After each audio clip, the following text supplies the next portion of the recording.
raving how he needs that support to keep his roof from caving, holding tight on that 45 as a tear drops from his eye. Picturing his mom is all that's kept him alive, cause he's buried his friends and he's buried his thoughts. Suppress these demons inside until his stomach's in knots. I see you in his world, expected to be the rock, solid from bottom to top. He's so hard in the streets, but inside he feels so soft. He's dodged bullets and knives, stop men from beating wives. But boom, someone tries to take his gun and now he took a life. And all you do is stare, spread rumors, he don't care. Replaying that moment, can't disown it.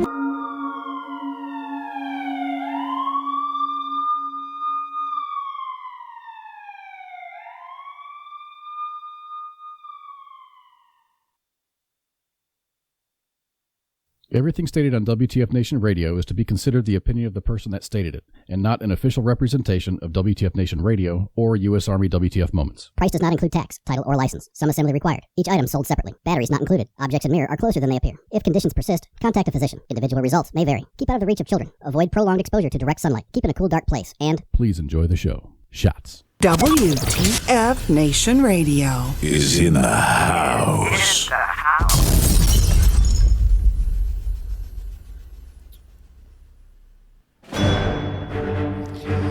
Good evening, WTF Nation. It is Tuesday, 20 February of 2018. I'm your host tonight, Gray Cloud. As you can see from the post today, Minx is out resting from saving the world like she always does. So, Minx, if you're listening, you better be getting some rest, and I hope you feel better tomorrow. So tonight, I am joined by KJ from Jose's Taco Truck. KJ, you there? Hey, what's going on, Great Cloud? Not a lot, man. And I'm also joined by Spurs. Spurs, you there? Yeah, what's going on? What's up, guys? So, first of all, how was everybody's weekend? I packed. Oh, man. Why are you packing? I got a family thing going on, so that I'll be on the taco truck occasionally, but doing a quick move to New Hampshire and all that fun jazz. Going to go live in the live for your die state. Interesting. Sounds perfect. Sure. Let's go with that. What about you, Spurs? How was your weekend? It was pretty good. I mean, it's it's coming into baseball season for the kids, so it's been busy with that type of stuff. So, just keeping on. And Gray Cloud, we haven't ever actually had the chance to be on the air together. So I got to commend you. I like those two hats back behind you. You and I would get along very well. And I'm sorry, KJ, that the Patriots seemingly lost the Super Bowl. I'm not really sorry. It does not matter. It was an amazing game regardless. Yeah, it was a good game. So you're referring to the Rockies hat and the Broncos hat there? Yeah. Oh, yeah, we will get along just fine in future endeavors, and I'm okay with this. Yes, Dale in the Facebook live chat, Minx is off this evening. She is resting. She's had a long, hard day of saving the world and whatnot as she does, and so she'll be back again, hopefully for Friday if she's rested well enough.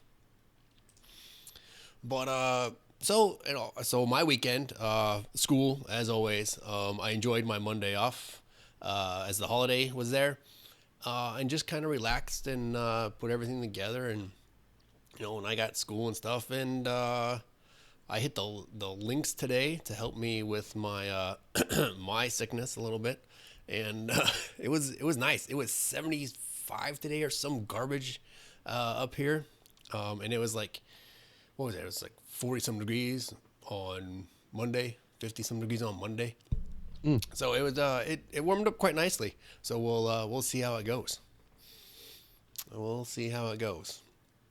So, but it's been an interesting week, Nation. I will tell you right now, it's gonna be a heavy night. The first hour is probably gonna be a little bit heavy.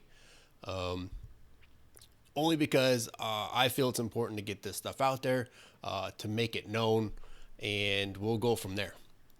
But I wanted to give you all a heads up that it's probably going to be a heavy first hour. What else is going on with you guys before we start getting into some of this? Well, and it kind of leads into it a little bit, but yesterday, my youngest was off at school, so we decided to head off to the woods, and I'm all about teaching the proper techniques, and we went shooting, and I've always been cognizant and aware of safety and things like that, and teaching my 10, almost 11-year-old that the proper ways to do things. That's one thing that I can always attest, that he will always be safe, and he knows how to handle certain situations. Right. That's good. Again, I grew up with that stuff on a farm. Safety was paramount, and basically you didn't touch anything without permission because you got your ass beat if you did. Mm-hmm. That's what I remember. What about you, KJ? I packed and went to a pool hole for the first time in 2 years. A pool? Wait. And do you have your own stick? What's up? Do you have your own stick? Of course. Oh, Jesus God. Got my ass handed to me, but it made a little bit of my money back. Wait, hold on. Are you betting when you go to the pool hole? I neither can confirm or deny that. Yeah, and we'll leave it at that. I like that. That is well played. Well played indeed, sir.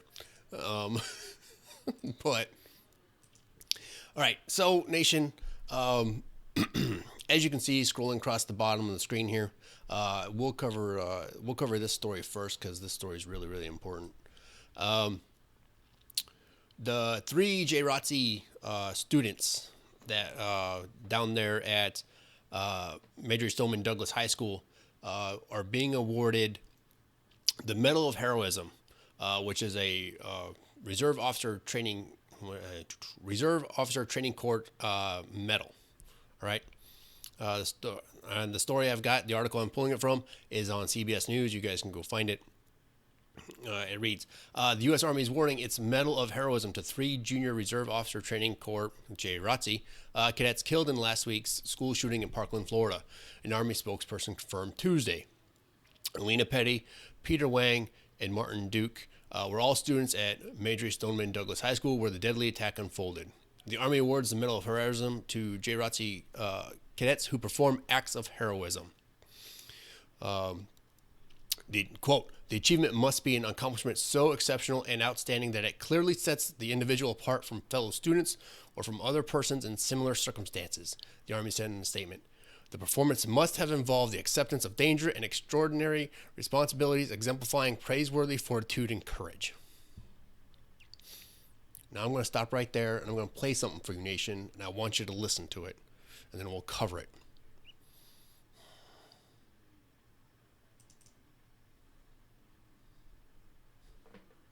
Ask oneself, what do you say to the leaders of the 21st century? To be a 21st century leader, you must have 2 things, competence and character. You're being taught every day here at this great institution how to do that. Out there among you, they're the cynics. There's the people that scoff at character. They're the people that scoff at hard work. And I can assure you, when the going gets tough, they will not be there. Where are the Pattons? Where are the Eisenhowers? Where are the Bradleys? Where are the MacArthurs? They're all gone. We don't have any out there. They were out there. And they are out there, and you will be out there. And if there's any doubt in anybody's mind, or was any doubt in anybody's mind, there sure as hell isn't any doubt now. To hell with the cynic. Believe it. Believe it, believe it, believe it, because you must believe it if you are going to be a leader of the 21st century.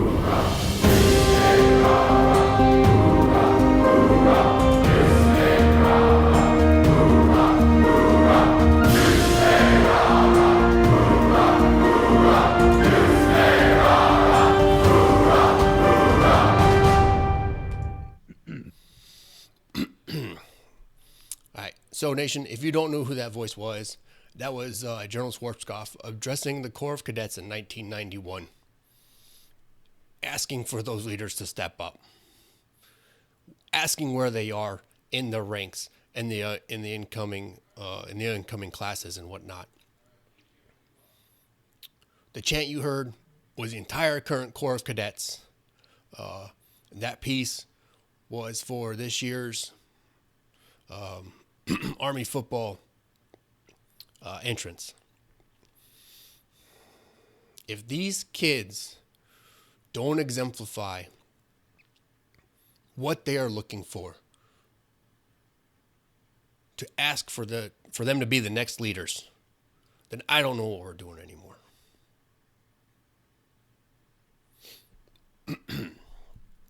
Now we're going to transition to another. The story continues. We'll cover another piece in it here. Peace family received the award at her funeral service Monday, and Wang's family was scheduled to receive his Tuesday at his service. Army spokesperson Michael Maddox said, adding that Wang's family requested their son be buried in his JROTC uniform. The Medal of Heroism will be on his uniform. Maddox added that a second keepsake medal will be given to the family. Duke's family will receive the medal Saturday during his funeral service, he said. Wang, 15, was shot while he stood holding the door open so other students could escape the shooting. Aaron Raposky, a history teacher at the high school, witnessed Wang's heroic acts on Wednesday. Raposky told CBS this morning that he saw Wang holding the door, pushing kids through the door while bullets are coming at him. I don't know how many adults who could have done that, let alone a 14-year-old boy.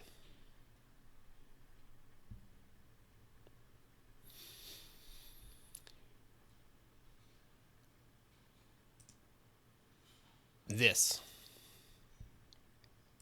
goes into the next story that I want to cover tonight. The United States Military Academy at West Point is posthumously admitting Florida school shooting victim Peter Wang, who dreamed of attending the prestigious academy. Wang would have been in the class of 2025. The 15-year-old's funeral was today. West Point will confer a letter of admission along with honorary tokens to his family. Local West Point alumni Chad Maxey said in a tweet, one of USMA's priorities is to develop leaders of character who are committed to the values of duty, honor, and country. Peter Wang's actions on February 14th are an example of those principles, and the Academy honors his dream of being a West Point cadet with a 2025 letter of acceptance. Wang died in his JROTC uniform on Wednesday, holding the door open to allow others to escape. His gunman, Nicholas Cruz, shot and killed 17 at Major Stoneman Douglas High School in Parkland, authorities and witnesses said. And we covered the rest of the story already in the previous article.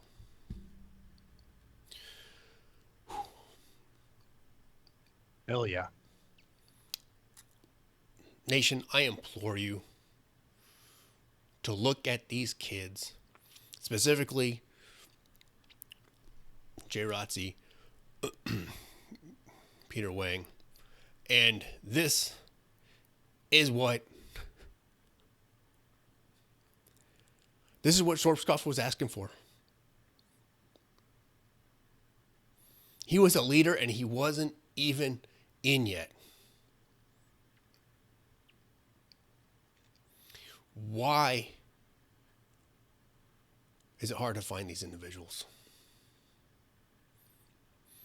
And tonight, Nation, if you can see over my shoulder, there's a beer that's open for him. Granted, he was not of age yet, but by God, he would have made a fine officer. So that one is for him, and it'll sit there all night during our broadcast. Tonight, I'm drinking my Macallan Rare Cask in honor of these kids. It's a fine scotch for fine individuals. Until Valhalla. Valhalla.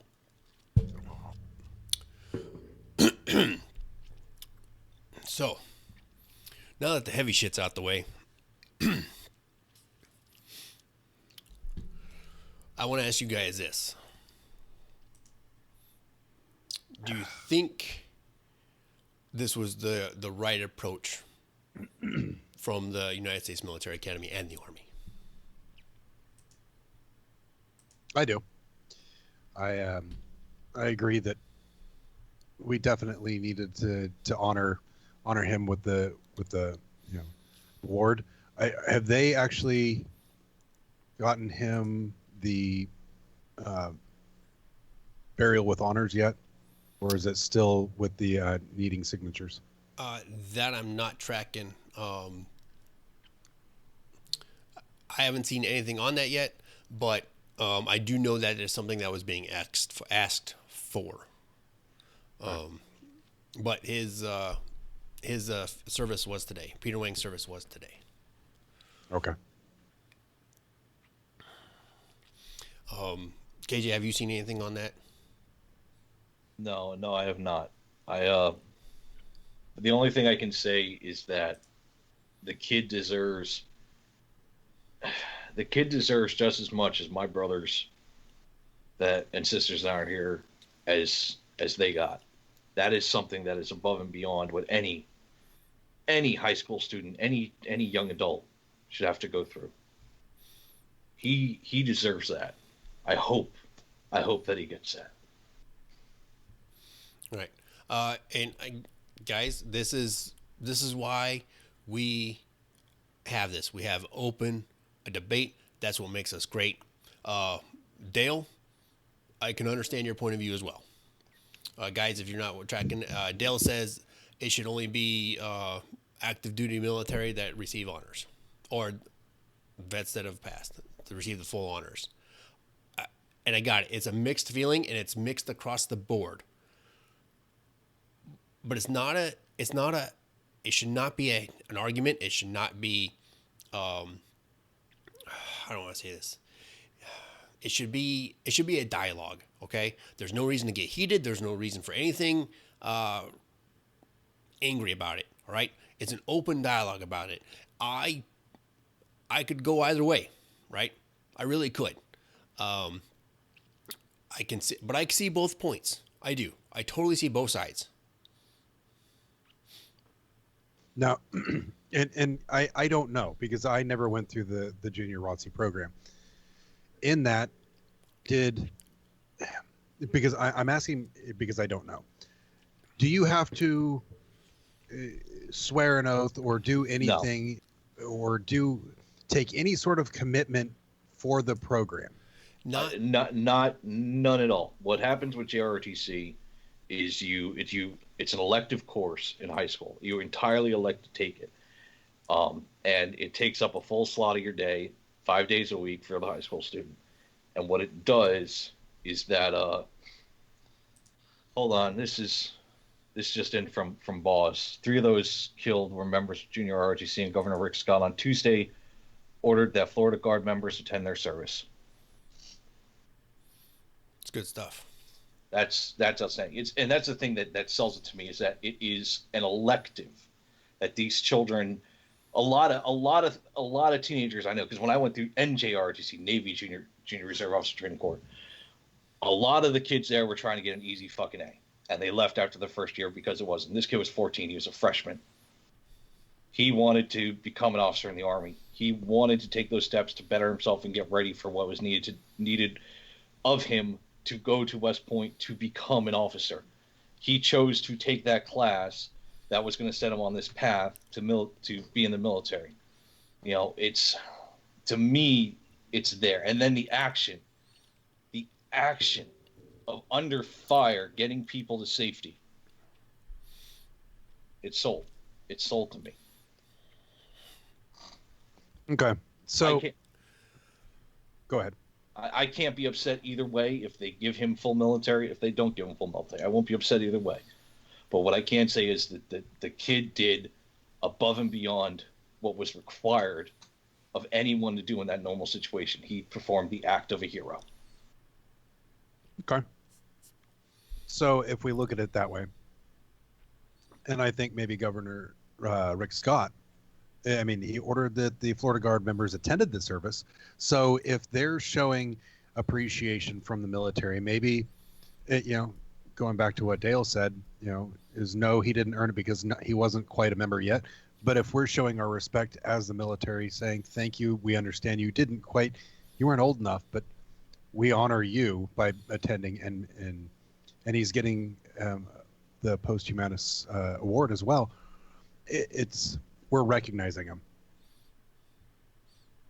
Yeah, I agree. I think whether, again, like KJ, I can go either way.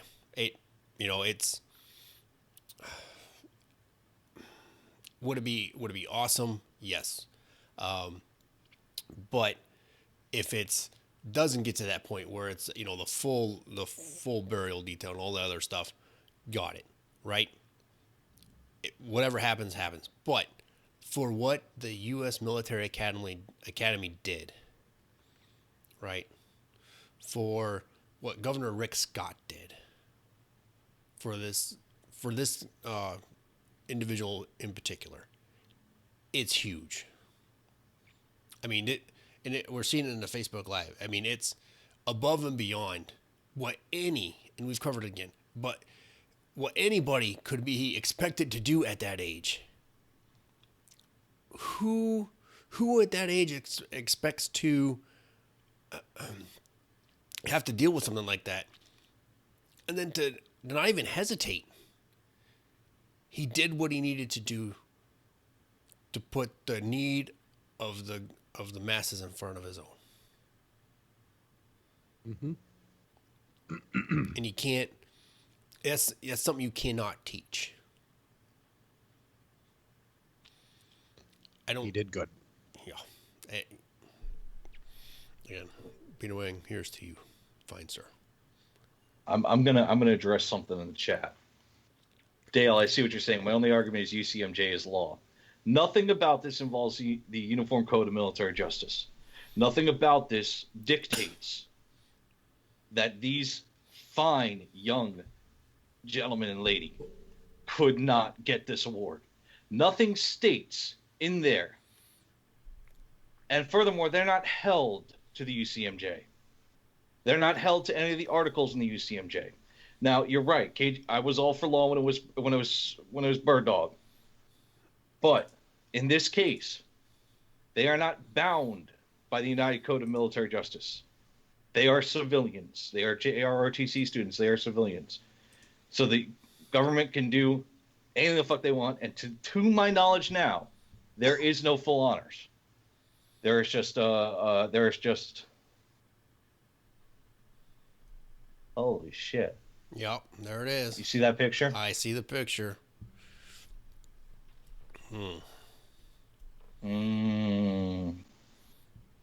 That's honors. That's pretty impressive. And that's fine. Let the kid deserved it. Yep. All I wanted was a discussion. That's all I was trying to generate, guys. I see what the veteran support's posted too. I agree with it. It doesn't matter. Mm-hmm. Veteran support, I got you. Agreed. You're right. All I wanted was a discussion because I know there was a point. It was a point of contention. Okay, amongst the active duty and veterans community. That's it. I just wanted a discussion, and we got our discussion. All right. Well, yeah, I'm going to address veteran support here, and it doesn't matter. I'm glad that they showed him honors, but going back to the military flying jets over football games, the flying the jets over the football games, the military pays for that advertising. We pay to be there so we can get the happy-go-lucky people of those football games with those good spirits and that feel good, and then we recruit from that. So I mean that's apples and bananas to me. Yeah, I agree. It's and everybody. And what kills me about that, we're going to segue to that real quick. What kills me about that is everybody cries about wasting money, blah, blah, blah, blah. So those pilots still have to get their hours in, right? So it serves a dual purpose when they do the flyovers. It truly does. They get their hours, they get their miles. Yes, I get miles in a plane. But it serves a dual purpose on that point, right? When they're doing the flyovers, they got to burn the fuel, they got to get their hours in, they got to get, they got to meet their requirement for training and stuff. So why not do it, right? It's too easy. It's a flight plan. It's all it is at that point. Yep. Let's see if I can do this quick. I don't know if I'm going to be able to do this here. Let me try something.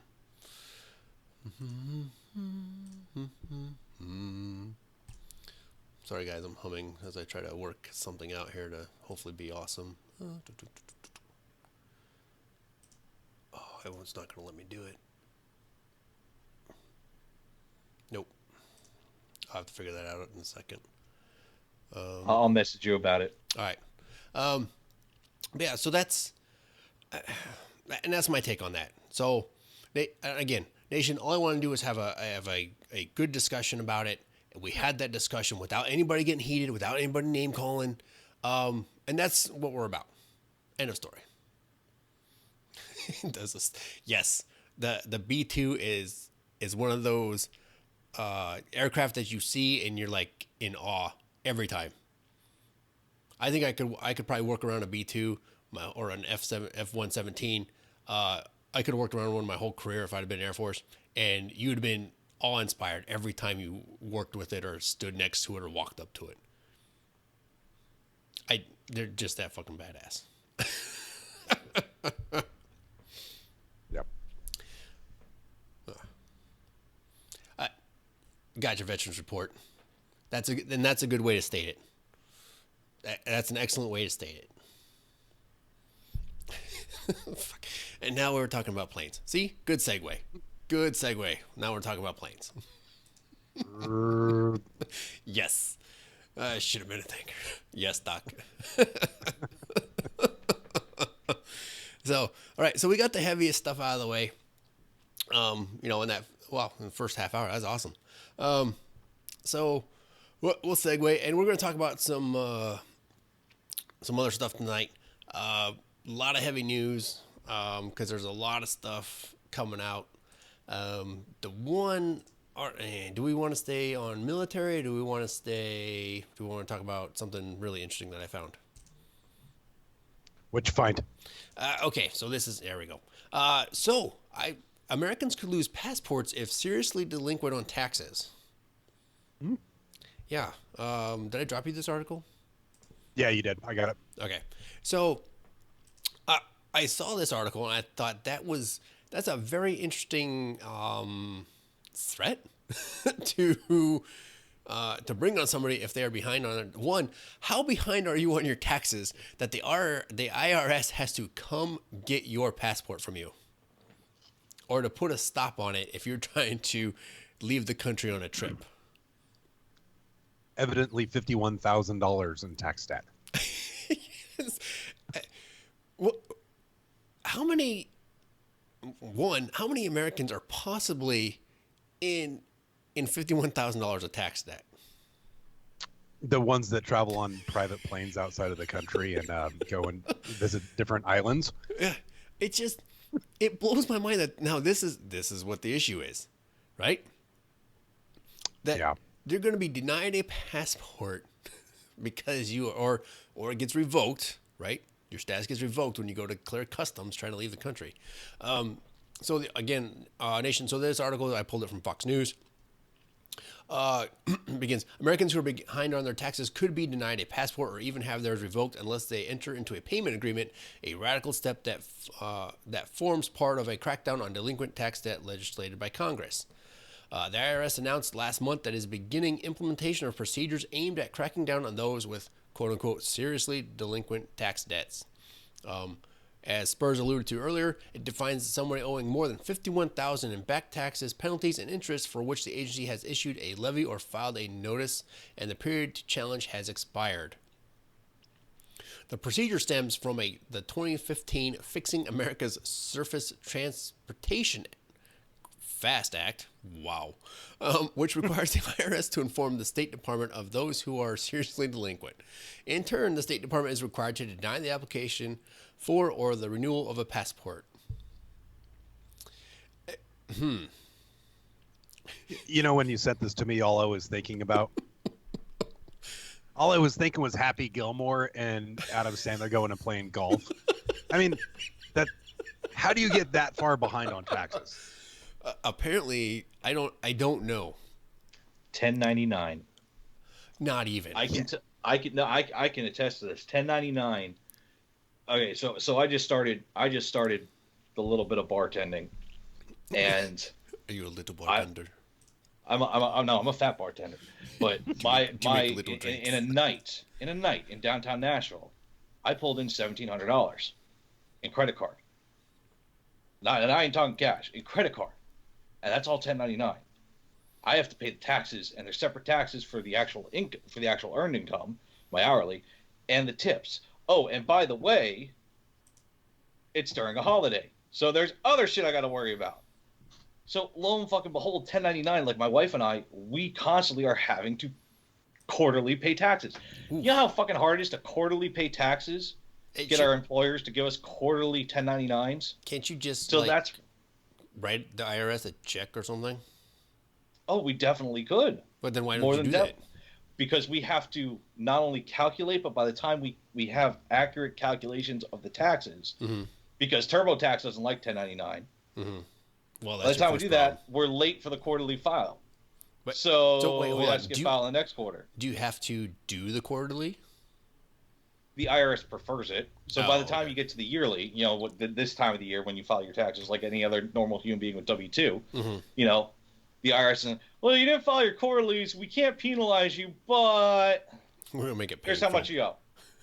We're gonna make it painful. Oh, and that $29,000 or $24,000 deductible. You don't need that. God, motherfucking damn it, IRS. Yeah, 1099s are the ones that get hurt from anything involving this. But you know, we haven't even broken the $10,000 mark yet, so we're not worried yet. But, yeah. You know. So, oh man. So here it goes. So the article continues. I'll skip. So the IRS, you know, in some cases states blah blah blah. The procedures raised concerns about whether such a move would infringe on Americans' freedom to travel. Obviously, if your passport is revoked or denied, it could hinder your traveling, at least outside of Canada and Mexico. Because let's face it, that's a whole nother story. One of my civil liberties concerns here is that the right of citizens to travel and immigrate would seem to be a basic right of citizenship, but by denying passport issuance, the government would be denying citizens the right to travel. Chris Edwards, director of tax policy studies at the Libertarian Cato Institute, told Fox News. The National Review's Kevin Williamson called on Congress to undo the legislation, suspending passports in the course of a civil dispute that may well be in litigation or soon to be in litigation, is banana republic totalitarian stuff, he argued. Edwards also expressed concern about potential risk of privacy leaks from the State Department and whether that data would spread to other agencies. Quote, will the State Department become yet another leaky sieve of personal information of Americans that hackers can access, he asked. Let's face it, if they're not already breached, I mean, come on. They're breached. They're breached. Now, I tell you the big one about that I remember is the State Department, individuals who work in that part of the State Department with passports and whatnot, a lot of them get reprimanded because they are looking up people's passports. They'll go look up what was the big one? I think they were looking up Clinton's passport at one time. They were looking up, famous celebrities' passports at one time, because it's the cool thing to do, right? You work for the State Department. You have access to this huge database of all these passports, and you can go search for anybody, basically. So I find this very interesting. Does it Oh, there's a good quote. I believe this lack of notice may not satisfy taxpayers' due process rights under the Fifth Amendment of the Constitution because taxpayers do not have a meaningful opportunity to contest the certifications prior to them taking place. So, does this possibly violate the Fifth Amendment? Okay. Maybe. Now, this is important because, how do you balance that enforcing, paying your taxes, which every American is supposed to do and whatnot, and your individual rights to due process? How do you balance those?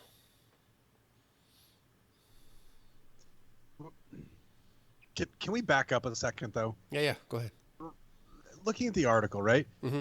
Where was he saying that it goes against their inalienable rights of travel? What amendment was that in the Bill of Rights? No, I gotcha. I don't see it saying you can travel. Yeah, I'm like, what do you mean I can't travel? Oh, that goes against my rights. What? No, that. Would you quit making up rights for the world, for the nation? Where I have the freedom to where? No, we have these in writing. If you want, I can go get a little hammer and a chisel, and I'll knock them into stone. So they're in stone for you, but you don't get extra ones to add to that. That's what we have. Just. Oh man! Now, so this goes back to the whole thing about, that's a good point. And that's something I always cite too is, you're talking about people injecting like all these things like, oh, write this, law that. What the big thing that centers around that is when they talk about impeaching Trump, right? When that gets brought up, once a month at least. I want you to cite for me, and this is what I tell everybody, and we've brought it up on this show, cite for me in U.S. Code, or CFR, or in Article of the Constitution, where he's broken the law for impeachment. Right? Find me. And not some made up bullshit like he said something or whatever, right? Show me in statute, CFR, U.S. Code. Show me. See? Not getting stuck on the Trump train. No. But on this taxes thing, there is a definite violation of the Fifth Amendment. Really? Now, is it the due process? Is that what it is? Correct. Because Correct. the IRS can do what they want. Due process, because you do not. The IRS having the ability to revoke your individual right to travel, which is not in our Constitution, but is technically afforded a human right. Technically, we can't stop anyone from walking from point A to point B. It's weird. We can if we build a wall. It's human rights. No, we can't, because then a person can you build a wall and then you build a ladder. Okay, you've built the ladder, you build the wall higher, the ladder gets higher. It doesn't. You can never fully stop motion. It's a unalienable human right. We are moving beings. We are going to move, and if we want to travel to Canada, and the State Department denies our passport because the IRS told the State Department we're $50,000 in due. But the key thing here is the IRS does not plan to provide any additional direct notice. There's the problem. After this has gone through and it says, hey, we're going to revoke your passport because fuck you, you're $50,000 in debt and you owe us that money. When they do not plan to provide any additional direct notice, there is the problem with due process. Because if you are not notified of wrongdoing, how can you be charged and punished of wrongdoing? That's the thing here. Like, you can't sit there and Gray Cloud shoots me in the fucking head, and Spurs arrests him for shooting me in the head. He tells him, "Hey, you're under arrest for murder, first-degree murder." Boom. You know what you did wrong. You know why you're under arrest. You know where you're being detained. Done. Do you know that you have $51,000 in back taxes? Do you? Yeah, that's the thing. And the IRS usually sends out paperwork, but the way it's worded here is that they're not going to say, "Hey, you have $51,001 in back taxes. We're going to revoke your passport." That's what it's saying, and not provide any additional direct notice to affected taxpayers beyond the statutory requirements. Which, to my knowledge, there is no federal statutory requirement regarding this, because this just happened. This is the new thing. So I'll tell you what, it would make their asshole pucker, and maybe they'd go pay. If they can pay it off, great. If they can't, then they can go set up a payment plan and get it back. Right. Just take some initiative to pay something back. Yep. And for those of you that are struggling with IRS debt, if you're really struggling, send them a check for $1. They can never fucking say, "Well, he's not making an attempt to pay back." According to federal code, you pay a fucking $1 to any debtor. They can't fucking charge you for not paying them. I'm 26 years old, and that's how I've gotten out of some hard fucking spots, is paying motherfuckers $1. That's funny. It's the truth. That's awesome. It's great. I remember that. I can send you $1. Because there's intent to pay. Here's $1. Oh, you almost had it. And you do it a cashier's check, so they have to go to a bank and deposit it. They can't just e-deposit it. Oh my god! Oh wow! So basically, you spent $1.69 to send them to force them to the bank. Hey, that's hilarious. $2.69, and you're good for 30 days.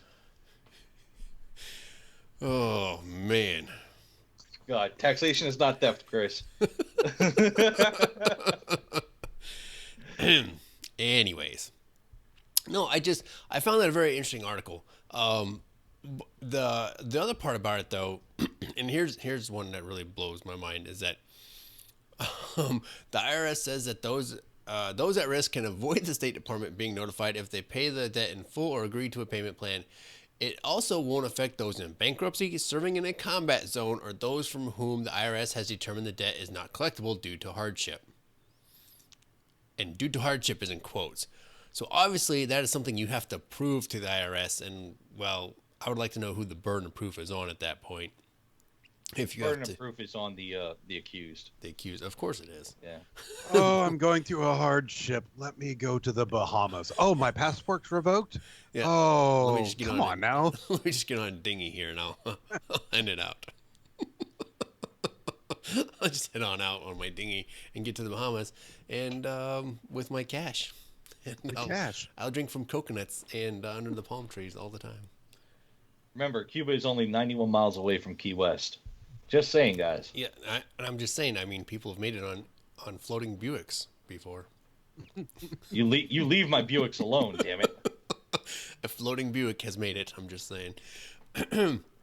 But the interesting part about that is those that are in a combat zone.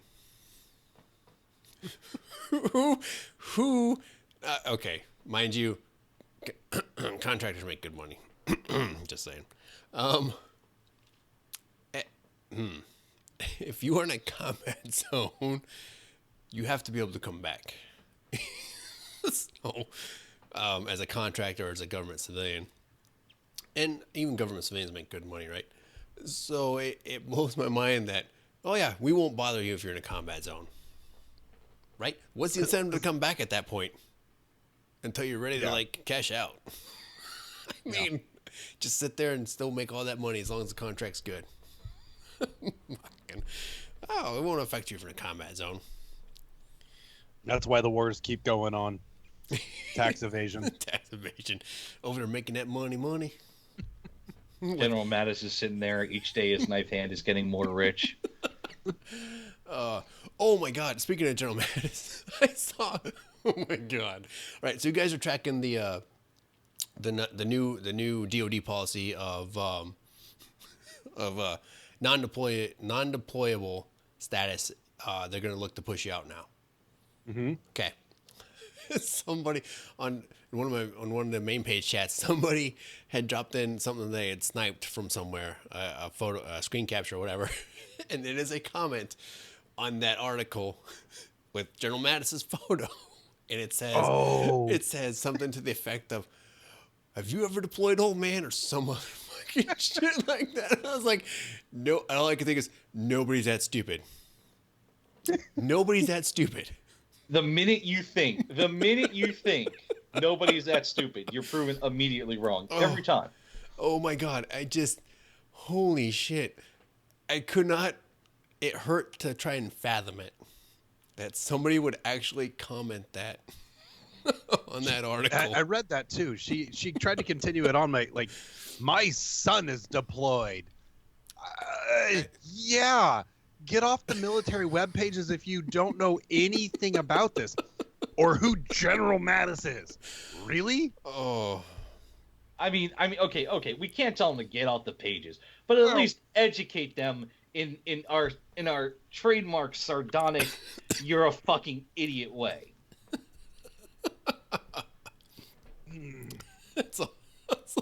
I saw that and I was like, no, nobody's that dumb. And well, they are out there, and they try. It's great when they try to troll military pages, and they get like destroyed. It's fantastic. Yep. Oh, man, this has been a good first hour. That has. We've laughed. We've cried. Yep.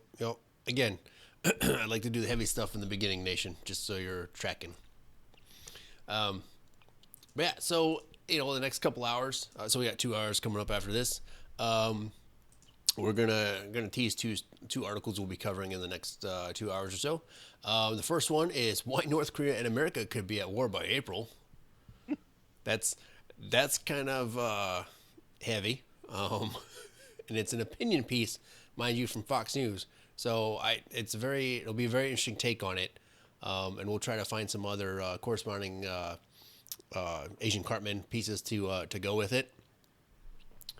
And we will tackle the most recent article, which is very interesting, about Trump orders the ban of AR-15 bump stocks after the Florida shooting. I'm so excited. Now, this piece, when we talk about this, and if you can find a couple other articles about it, so we have some other couple viewpoints on it, but I immediately think about the meme that floats around that people want to see Trump attack gun rights so Republicans can see, conservatives can see liberals support the Second Amendment. And that's when I saw that, when you guys dropped that article and I saw that today, I was like, it's going to happen. You're going to get liberals defending the Second Amendment. It's like he waits for memes to come out to see what he can do next. Uh-huh. And this is going to be, this will be an interesting article. This will, what do you guys think? This or Asian Cartman stuff, second hour? Let's do Asian Cartman second hour, and then President Trump third. That'd be great. You good with that, right. Spurs? Yeah, let's go for it. All right. So we're gonna go to break here, Nation. So get your refill on, and join us back on the other side here. Let's see here. Where's my music? Bam. And shots. Shots.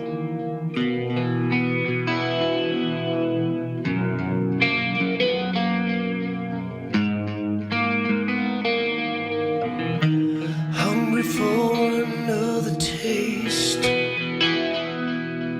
You stumble around the time you waste, and your table's overturned. Sooner or later you crash, then you burn. I think I wanna die tomorrow. gonna be with me? I think I wanna die tomorrow, 'cause I'm out of time and I'm out of my mind. The simple ways come and go. Still I love the way you turn me on. But I just can't find the words,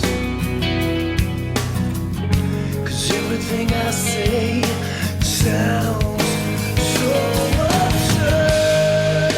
I think I wanna die tomorrow. Tired of being with me. I think I wanna die tomorrow, 'cause I'm out of time and I'm out of my mind. But it's so embarrassing. It's so embarrassing. And it's so embarrassing that I can't let go.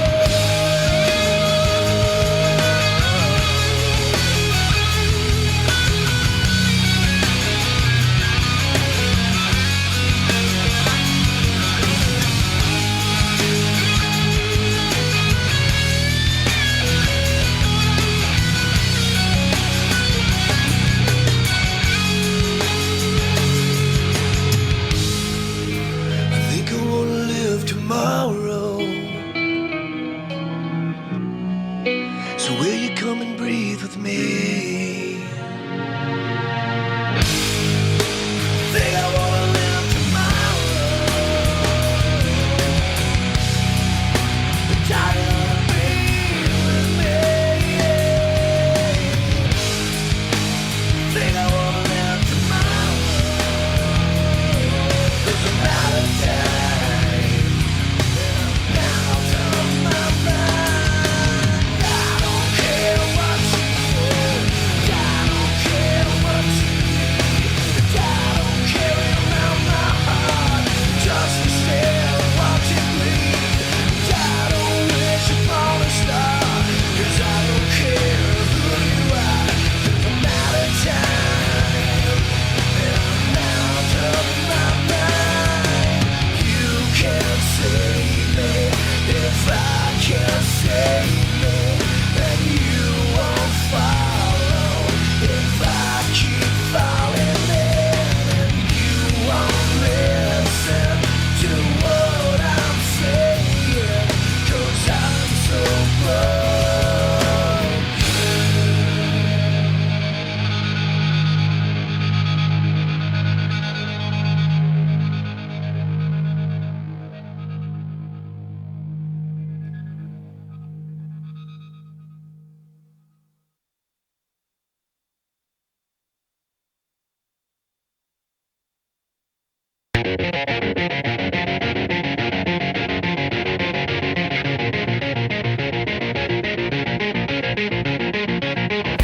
Wide awake and I feel it, all the windows down. To have this moment now in place. It's 10 years in the past, and we close our eyes and make it last, and we haven't seen a change. There's a certain moderation that we share.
Broadcasting live from the basement of the Pentagon. This is WTF Nation Radio.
Oh, we're muted. Oh, I'm sorry, Nation. I apologize for that.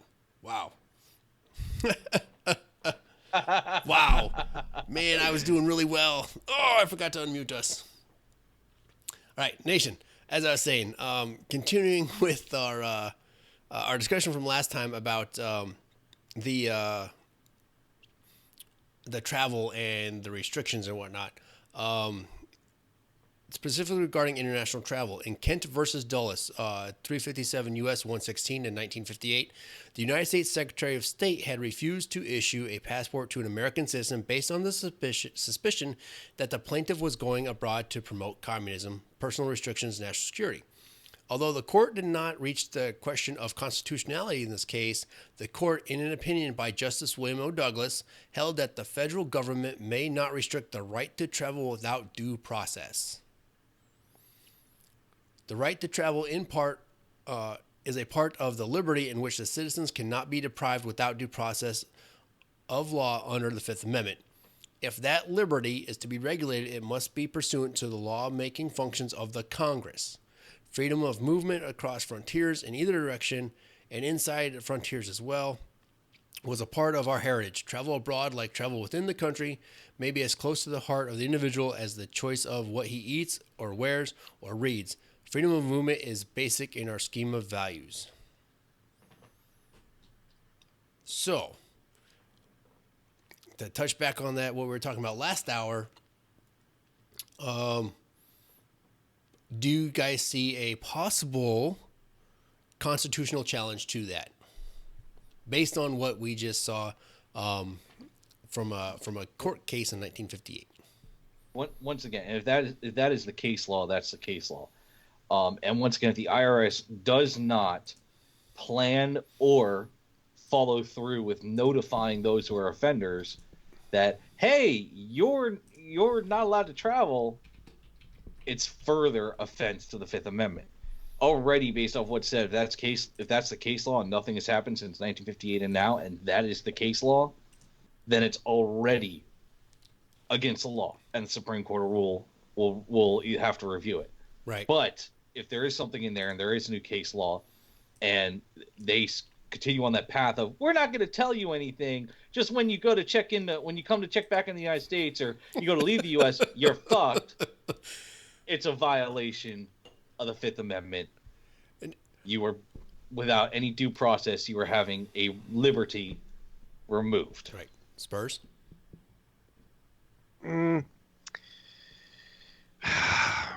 I think that, yes, case law is case law, but then again, things will develop and change. And I mean, of course, our IRS, our Trump, we're always going to try and push the limits until something changes. And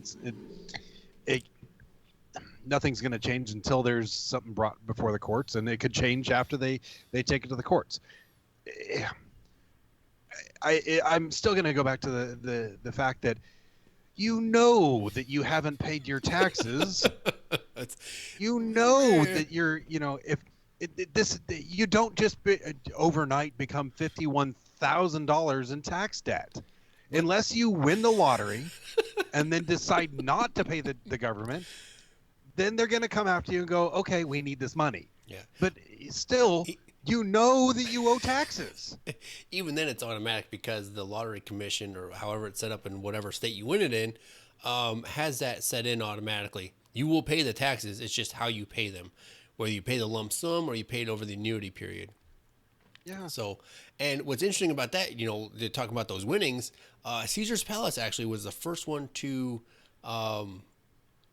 institute a large winnings tax thing, if that makes sense. So if I can't remember what the threshold is, and it might have changed, but I remember being taught that in what was it? I think it was an economics class or something like that. That you hit that threshold of winning X amount of dollars, in a single thing, and when they paid you, you had to fill out the IRS form. I believe it's $10,000. Is it 10,000? I believe so, and that's going off of my memory. When I first got out, I was selling cars, and we had to tax report anything that was $9,999 and below. Right. If they brought in that amount of cash, it was no problem. Right. But once it hit that 10,000 marker, it required a certain amount of paperwork going to the IRS because it just kind of sends up flags with that much amount of cash. Yeah, well, I can imagine it does. Yeah, I inherited some money from my grandmother, and my mother, because my grandmother didn't split the money properly amongst the kids and the grandchildren, my mom was diehard about 10,001. Give us $10,001 so we get taxed for it. 10,001. 10,000's a magic number. Mm-hmm. Yeah. So so, it goes with all that stuff. It's just, but that's good case law, and if it's out there, got it. You know what? And we'll see it play out in the courts, probably here soon. But it blows my mind that now here's an interesting take on it, right? So like a business, right? Business taxes are a big thing. So if it's the business that's delinquent in paying its taxes, right? Do they hold the CEO or whomever, or what if it's a board? Do they revoke the whole board's passports? I would assume that you have certain protections. The company is, in that case, like we'll use fucking Google as an example. Google is the corporation is its own entity. Right. So Google acts entirely separately than the board, where the board makes decisions on behalf of Google. Google can be sued in and of itself. Google can be fined in and of itself.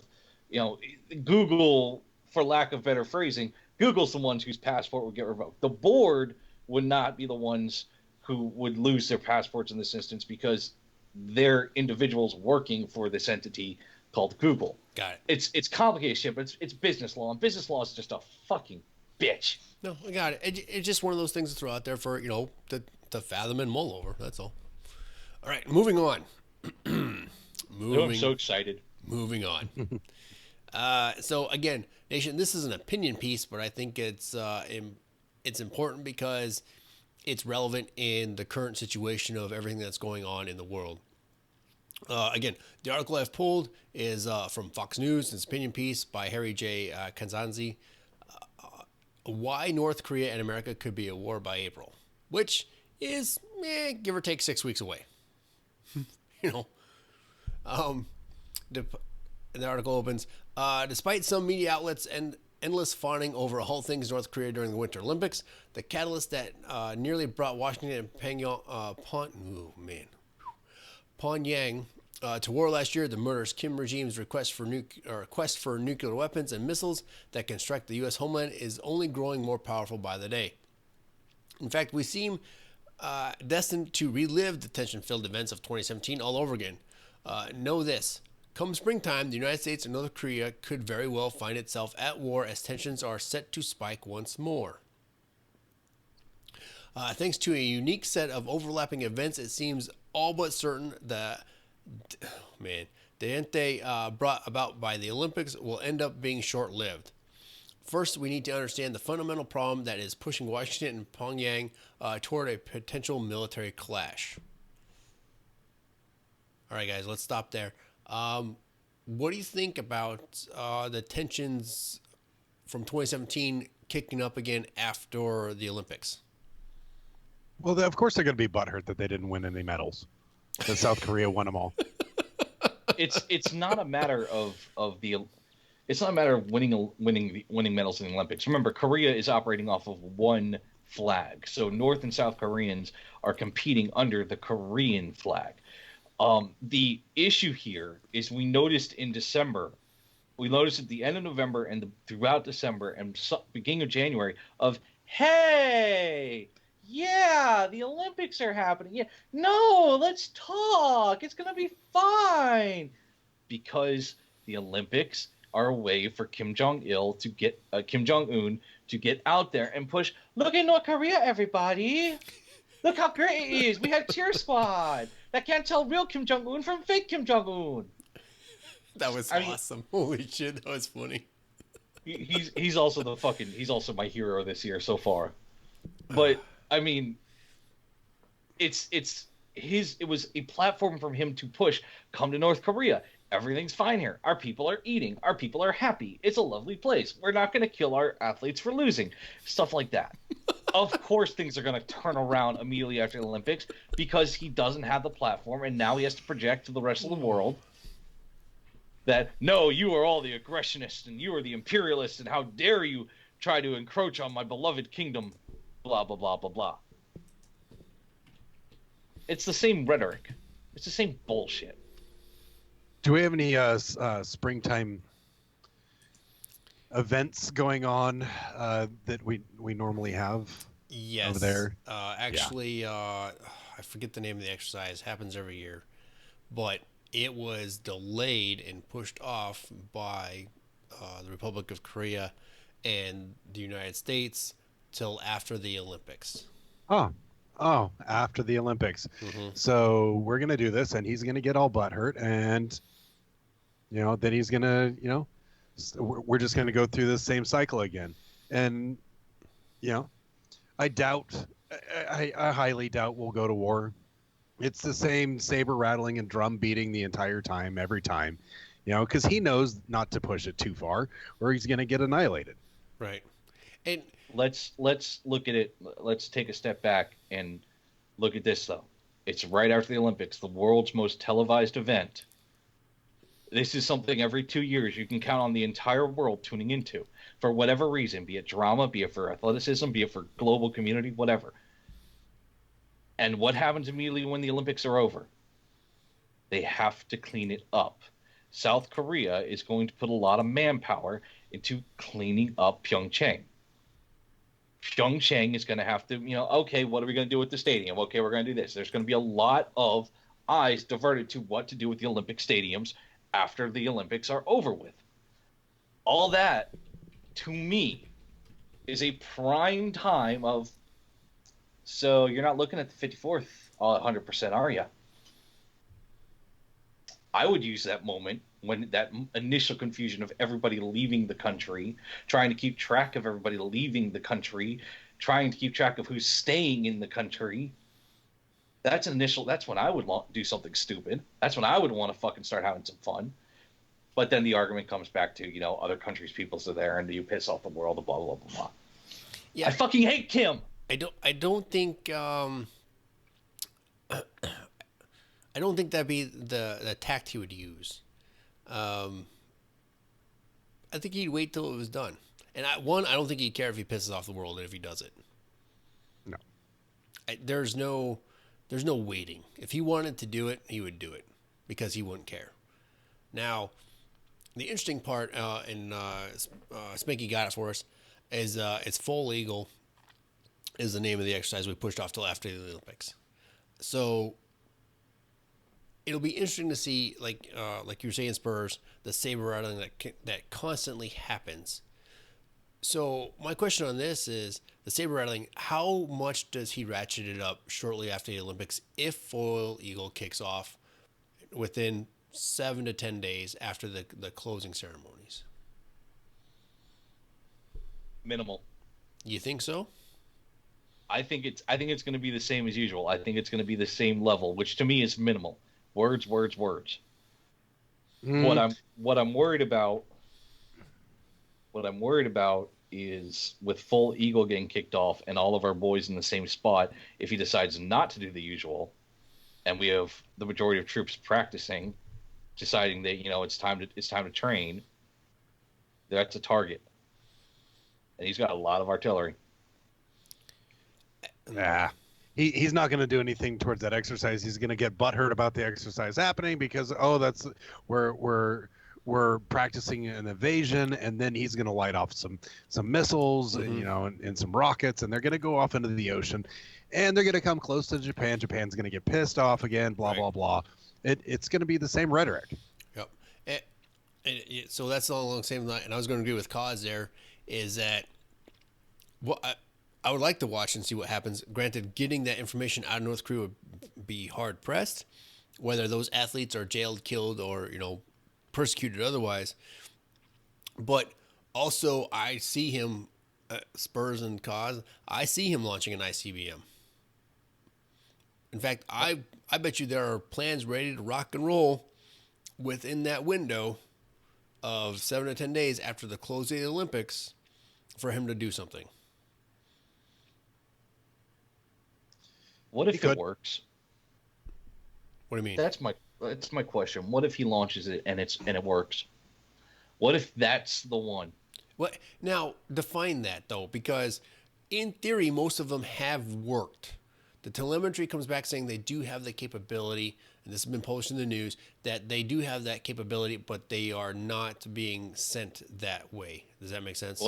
Yeah, but what if that? I'm saying it in purely for looking at it from all the different angles. If that is the one missile that he launches, and with the intent of it's going to hit U.S. soil, this has a warhead. It's going to hit U.S. soil. We know it can hit U.S. soil. It will hit U.S. soil, and he launches it, and it does. Well, then it's over. Well, in that case, we know Hawaii will be ready to go with their warning system. No. They fired that guy. well, hopefully somebody knows how to click the correct button. Right. This is only a drill. Oh, it sucks. Was I supposed to hit the tsunami button? The tsunami. Oh my god, that'd been hilarious. What if that is? What if in that 7 to 10 day window? What if he launches the ICBM with the nuclear warhead? What if? How would we respond as a nation other than fire and fury and brimstone? And the obvious target is DC. So one, I don't know if they have that tech yet. For that range, but so Los Angeles. No, so you got to look at the map in a different way.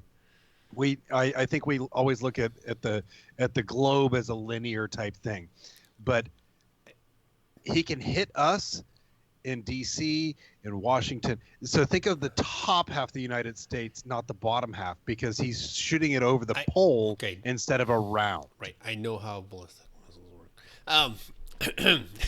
Sorry. No. But I don't. I was just a dumb grunt. So no, I understand that. I understand, but that part, I think, again, going back to articles we've read, is I think they have an issue with the reentry piece on it right now.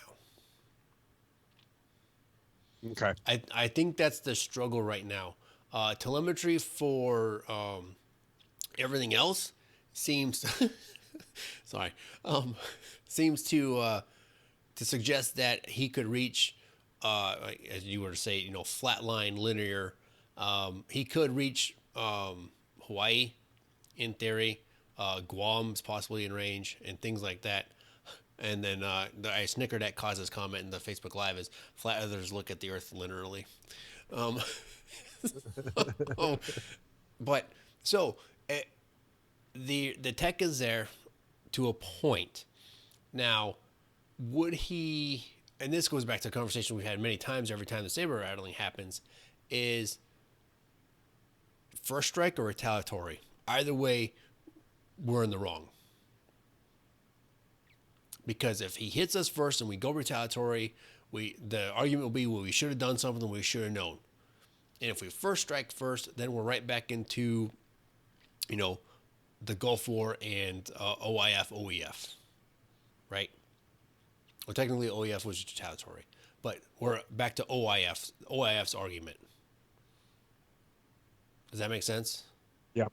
I see what you're saying. So either way, it'll be in the wrong. So, what do you do at that point? You can't win, and I don't care who the president would have been, whether it be Gary Johnson, Clinton, Trump, whomever, right? The administration will not win in that scenario. So what we need to do is we need little Kimmy to shoot over to Japan, and then we need to prod Japan to lead the initial strike, and then we'll just back them up. But they can't, though. But all they need to do is send over one guy. Oh God! But Japan can't based on their constitution. But it is stated that if Japan is attacked in their constitution, however it's written in the treaty, that we will come to their aid and defense. So in theory, it would still be retaliatory, but it would be in response to an attack on an ally. Now, we'll throw this out there. That goes back to the whole thing. You guys remember when Syria shot down Turkey shot down that Russian fighter jet? Yeah. Okay. What's the big deal about Turkey? Isn't there a Russian base there and a U.S. base, or is there just U.S. base there? No, the point I'm alluding to is that Turkey's a member of NATO, right? Oh. Okay. So if Russia would have retaliated against Turkey for shooting down their jet, right? And then they attack Turkey, does NATO invoke Article 5, which is an attack on one is attack on all? And then we steamroll through Russia. I see where you're going there. Yeah. So again, these are complex issues that have, no clear answer. Right? What do we do if Japan is, literally attacked by the North Koreans? Right? We know we know the scenario if the artillery comes across the DMZ. We know what happens then. But what if the attack is on Japan or against Japan?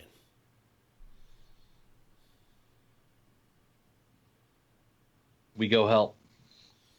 I think so. And it's not just Japan. It's the only countries there in that area that we would not be up in arms of. Oh, hey, let's go help. If they decide to do something against Big Brother China, then they're fucking stupid, and we're gonna sit there with our popcorn like Michael Jackson, going, "This is gonna be fucking great." Yeah. If they do something against Russia, Putin's not gonna take it well, and then we'll sit there with popcorn and go, "Fucking great." But Guam, the Philippines, Vietnam, and Australia, they do something to Australia, people are going to be upset in arms because they're going to think fucking Nemo just got nuked. Nemo did get nuked. He was delicious. Jesus fucking Christ. What? I'm just saying. Fish is good. Is that why The Office stinks? You fucking made your fish lunch in there? God damn it. No, I'm not. No. I do not bring lunch to cook in the microwave at the office. Ever. That is like, hold on. That is like rule 1 of working in an office. You do not reheat fish in the office microwave. Ever. Ever. That's like rule 1. You just don't do it. It's kind of like broccoli. Yeah, same thing. Yeah. Oh God. Anyways, but that's neither here nor there. But so again, the question becomes is, when that saber, because it's going to start. It's just when after the Olympics close and conclude does it start happening again?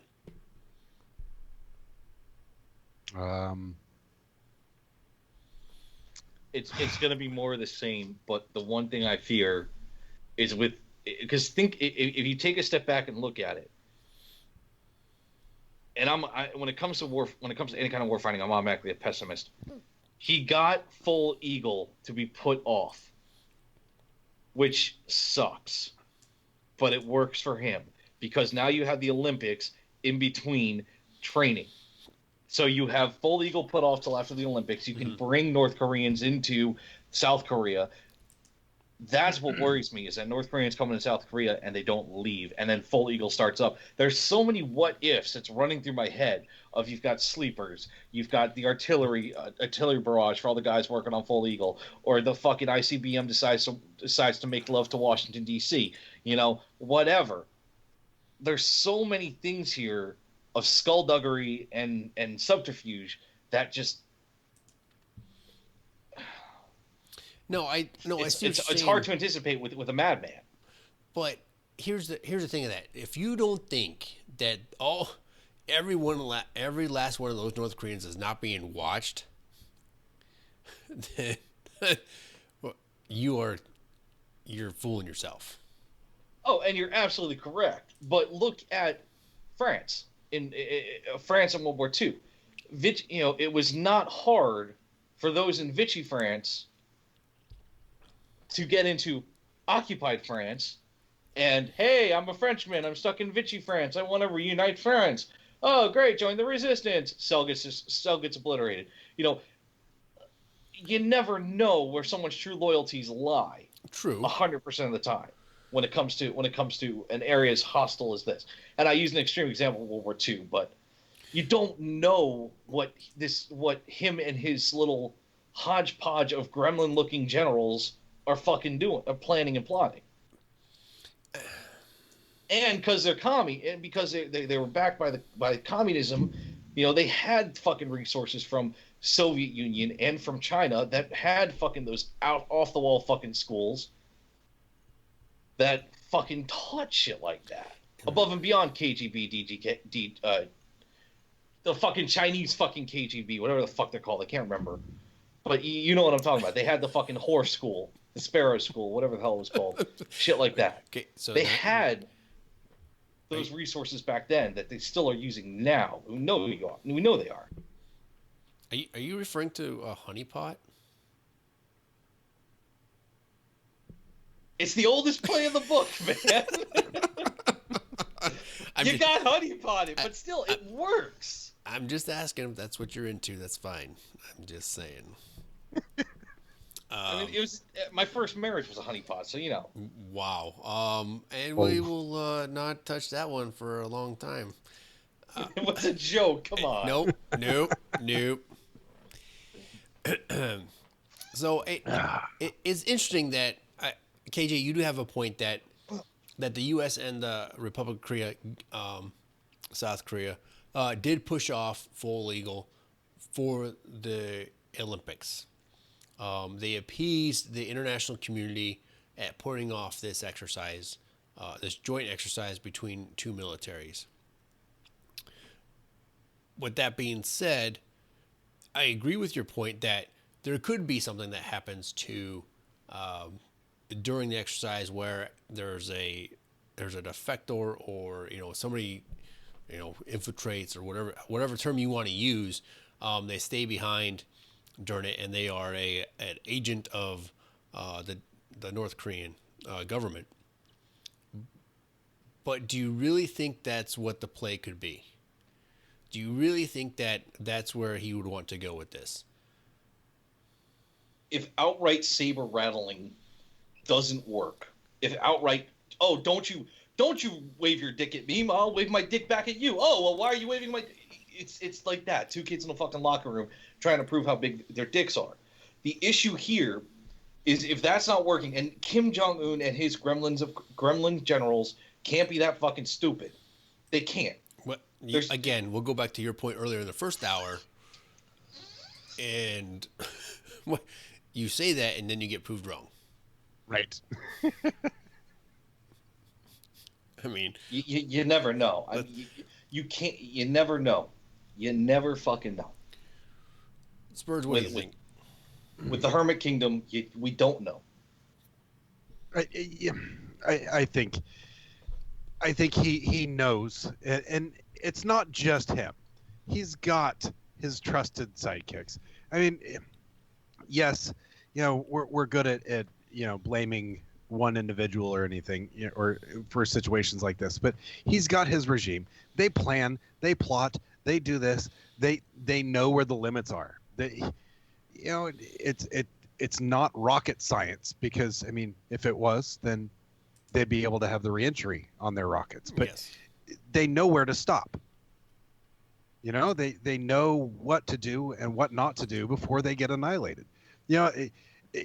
We as the United States, we're damned if we do and damned if we don't, because why are we not over there saving all these people that aren't eating, well, and they're starving to death Right. and have worms?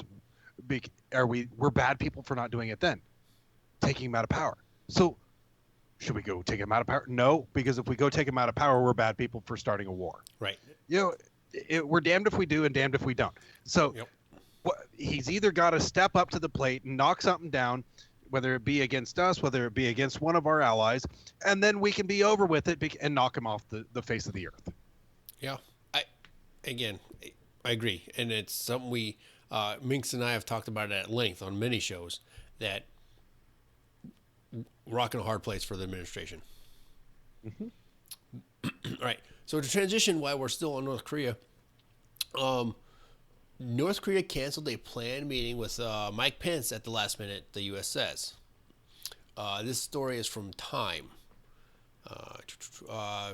Vice President Mike Pence was all set to hold a history-making meeting with North Korean officials during the Winter Olympics in South Korea, but Kim Jong-un's government canceled at the last minute, the Trump administration said Tuesday.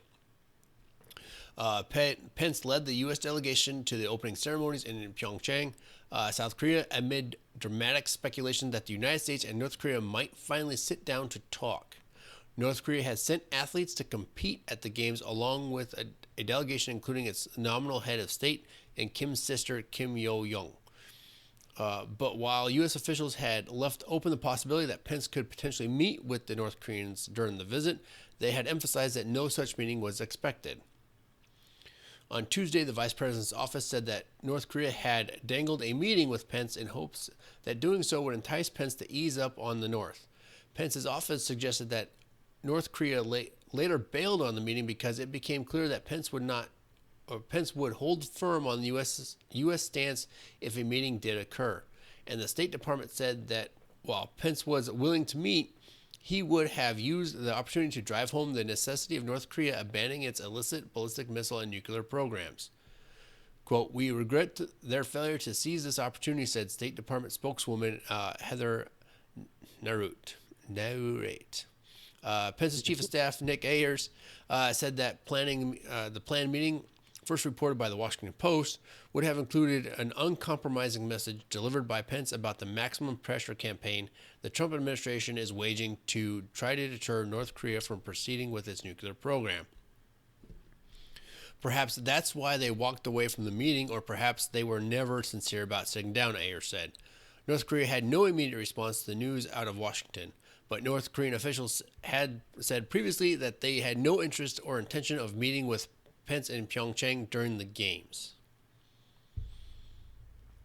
This goes back to that, you want to call it gamesmanship, you want to call it chess, whatever you want to call it, that the North has done throughout its program of nuclear weapons and the ICBM program it's got. Right? Oh yeah, we'll meet with you. We won't meet with you. We'll bring something to the table. But then they balk. Right? It goes back to, I remember when you guys may or may not remember the six-party talks. Yep. Right? North Korea wanted one-on-one dialogue with the U.S. only. And the U.S. was not having that because of other players in the region. And they wanted the six-party talks, and the North wanted nothing to do with that. So it's a matter of respect. Right. Well, it's interesting that the U.S., the Trump administration would be willing to even have this type of sit down during the Olympics with the North Korean delegation, or representatives of the North Korean government. So my take on that is, what message, other than the quote unquote uncompromising message coming from the administration, being delivered personally by Pence to the North Korean authorities, what message does that send to the international community and those in the region that used to be a part of the six-party talks? Kim wants Trump. That's what it is. Kim wants Trump. That's if you look at what just happened with Pence and with six-party talk, Kim Jong-un does not want to talk with people that he feels are not on the same standing with him. I mean, look at that. I mean, even with Mike Pence, we sent Mike Pence, our vice president. No, they will dangle a meeting. No, Kim wants Trump. He's going to do this till he gets Trump. But it wasn't Kim though at the meeting. That's where my money's on. But it wasn't going to be Kim at the meeting. It was going to be, Kim's sister, who was in a very high position in the government, in the North Korean administration, but also other delegations, others that are a part of that delegation. But move, take a step back from that and look at what look at what the symbolism of it. If Kim Jong Un can get President Trump to meet with his sister, that shows that Kim Jong Un, and that's something you can say to his people. I even can get the President of the United States to meet with my sister. That's something he can spout back propaganda-wise, raise some whatever little morale that country has.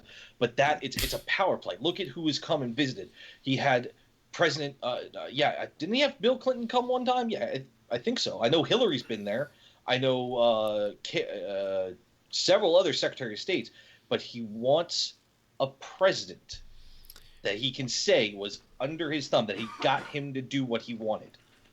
That's what I'm seeing here. They can spin it any way they want. I mean, look, the president won't come and speak to us because he's afraid and knows how great we are. They can spin it any way. I think across the rest of the world, how it's looking to the rest of the world is, look, the United States came to sit and Korea backed out. So we played a kind of a dangerous game of chess where we said, hey, we can do this. We'll show up to the table. Oh, no, you don't want to. Regardless of what our message was going to be, we still showed up and they backed out. So we gave the message to the rest of the world. Look, here they are again. The rest of the world knows. They can go back to their little piddly country of half worm rice eating, people and spend it however they want. But we're still coming out better. Exactly. And no matter what, North Korea is so withdrawn from the global from realpolitik, from global politic, that they don't understand the repercussions of doing exactly that. But it's showing that he's not going to settle for a sex state. He's not going to settle for a vice president. From my minuscule fucking understanding, he wants Trump. He wants to be able to say, look what I can make you do. And he thinks that'll cause other nations to go, oh, Kim, he's so great. Rub their fucking nipples on, till they're breaking glass, saying his name. That's what it leads me to believe. That's the kind of game he's trying to play. He's trying to goad out our king and meet him with a pawn. That's what it looks like to me. He would have to be willing to travel outside of his own borders. Not even just not. It doesn't even have to be Kim. That's the thing. If Trump meets Kim Yo Jong, the sister, great. Kim Jong Un can spin it to his people and make it look to the world, I made the president of the United States meet my sister. Look how much power I have. Ha ha ha ha ha. I think it's har har har har har. Oh, ha ha ha ha ha. You like that, Sony? You can't hear the interview. Oh my god. Oh, that's good. Fucking hell. So here's my question then. Is what if the invite was extended to come to the White House? There would have to be a metric.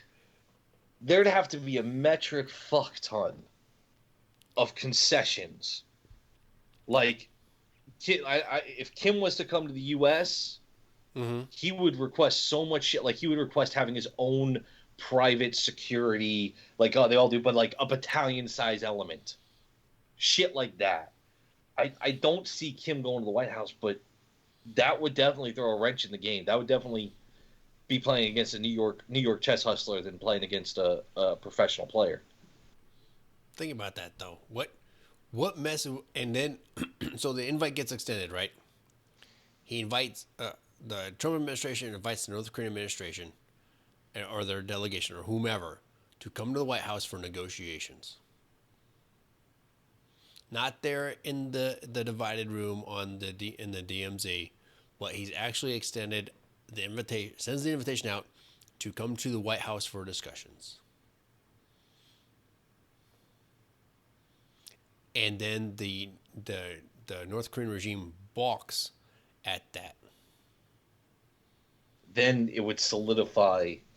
It would further solidify the entire paranoia of that regime. Like as John says, it's if Kim sends a delegation, and with looking at how he's appropriating culture, which is a weird thing to say, but if you look at how he's dressed and acted and spoke through his release shit, he's become more Western. He's gone from the traditional Maoist fucking gray suit to fucking 3-piece suits that look damn fucking good, for at least North Korean standards. Right. He's fucking transitioning verbally and in his physical appearance to appeal to a Western standard. That's how he's trying to present himself to the Europeans, to China, to fucking Japan. If he goes to the United States, or if he sends a delegation to the United States, he wouldn't be able to send a delegation to the United States. He'd have to go himself. They would not have the wherewithal and the real experience with anything regarding the country to negotiate on that level. It would have to be Kim, because he is the be all and say all. It would have to be Kim. He'd have to go. Is it really, or do you think it's a puppet? What? Do you think he's a puppet? Kim Jong-un? Mm-hmm. For who? For the family. For, somebody that's... he might be a puppet. I mean, he... All right, put your tinfoil hats on, guys. Oh, no, there's legitimacy in this. I want to hear it. So if you're looking at this regime, right? He is out there. He is paraded around, and he always has his handlers, going to these different places. He is the martyr. He is the bad guy. What if it's the sister? What if it's another party or person of that family that's actually pulling the strings, and he's the puppet behind it? Interesting. But who though? His brother is dead. Dead. Well, his sister. Let's be honest. I mean, his sister looks devious as shit. She might be the new supervillain of the world. Dude, she looks like the kind of hooker you would pick up in like downtown little Chinatown in New York, and she fucking like takes your money, sucks your dick, and then stabs you, and then takes your wallet, and then takes you back to the hospital, and then repeat process. Like she looks fucking shady.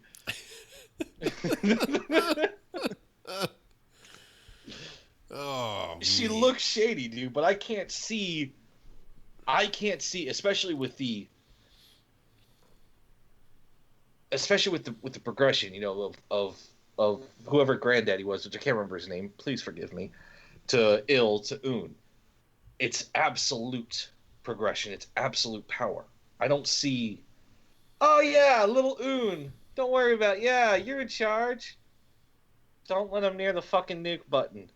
I don't see that happening. I see that more with our government sometimes than I do with fucking North Korea. So John L has a interesting thought. It's maybe it's her brother who lives in a bunker and calls the shots. How many brothers is Kim Jong? She's hot though. Yeah, that's. I see that, Pete. She's that one hooker in Chinatown. I totally let her stab you in the neck. She's the one hooker that you're willing to get crabs from, huh? No, I have standards. Syphilis. Spurs, do you have any idea how much Scotch hurts when it comes up to your nose? You're welcome. Thanks. It goes back to this very interesting take, and it's very, very interesting points between us, South Korea, North Korea, the region itself, and what's going to transpire after the close of the Olympics on the 28th. I don't know. There's so many unknowns of what's going to happen when. The big point is, when do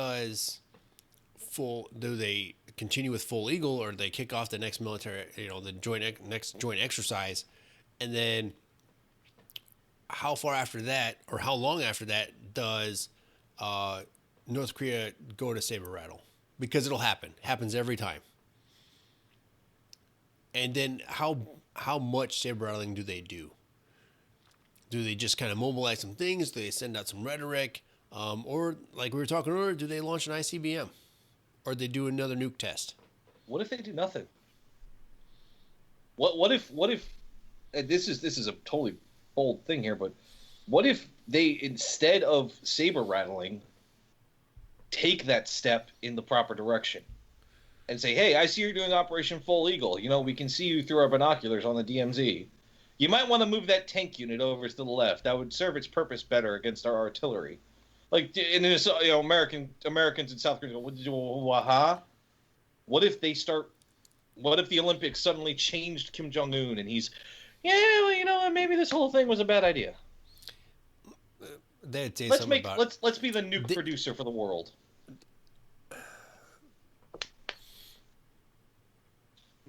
I mean, what if they decide to fucking just say, fuck it, let's just be friends? They would make a big deal out of it. I mean, of course they make a big deal out of it. They would make it huge. I mean, it would be this big up and coming, yeah. It'd be a grander entrance than anything you've ever seen in Hollywood. Okay, let's see here. So we are. I'm just coming to this. So we're looking. The Olympics end on the 25th, correct? Correct? Yeah. Yeah, I think so. Okay. So public holidays. I'm trying to look up and see. March 2nd is the Chungwal. I can't read it. But that's their next holiday, which is March 2nd. So we are, 13 days away right now from then? Mm-hmm. So if that's their next big holiday, I would say that they do something then. You think so? You think I'd coincide with that? Yeah, that actually makes sense. Because they like to do it in celebration. There's going to be saber rattling on the, and I can't click on to figure out what it is. Cheong Wol de Borium. Ching Chong Wario Mario Day. Gotcha. Yeah. Mm-hmm. March 2nd. I'm going to hell. Mm-hmm. Oh, and how long is how long do the Chinese usually celebrate their New Year? I don't know. Usually, the Lunar New Year, it's 12 days, I believe. Yep. So I believe it fall in line with that, give or take. March 20th is the equinox. Yeah. So the the Lunar New Year started on the 16th of it was the 16th of February for the Chinese. So excuse me, it was a Chinese Lunar New Year. And their celebration I think is 2 weeks long or something like that, which would kind of fall in line with that timeline, Spurs. Because I don't think they'd do anything, to piss off the Chinese right now, because they've already alienated them very much. But you never know. Yep. I think they need us to go back to doing our normal stuff so they have an excuse oh, but look, if we do it then we can have an out if we piss off somebody else. Oh no, we were just celebrating our holiday. Yeah. Or we're big, bad, and tough. It's No, just, I agree. I just wish that, he would lose just maybe 15, 20 pounds. He could look down and see that little tiny dick of his, and then he would be happy and stop fucking with the rest of the world.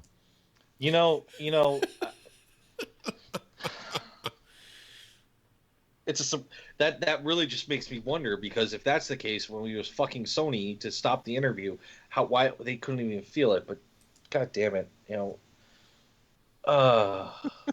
Yeah.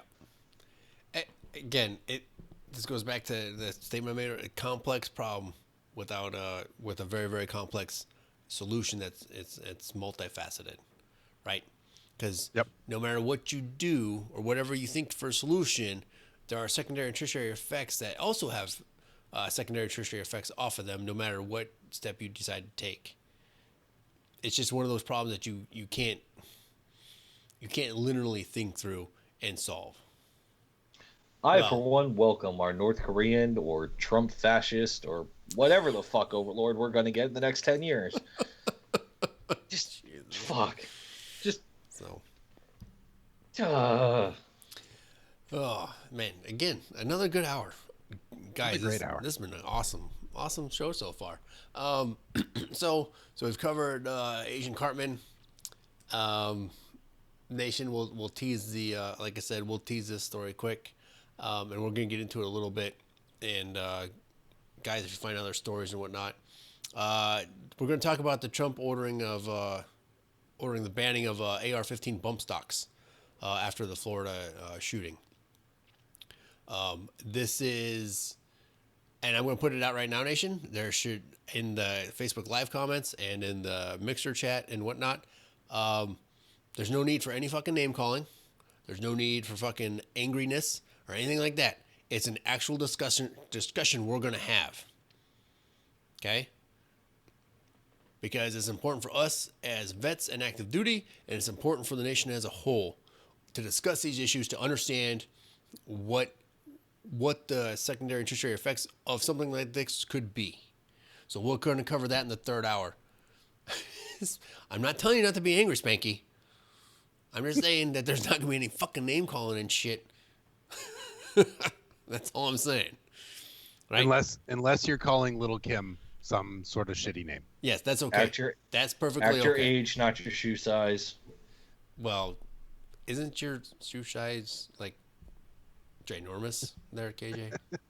I mean, yeah, but I'm a fucking lumbering fucking giant, half bear, half human sort of thing, so I'm like the missing link. I have seen your photo, and you are quite bearish. I have a funny story for that, but later.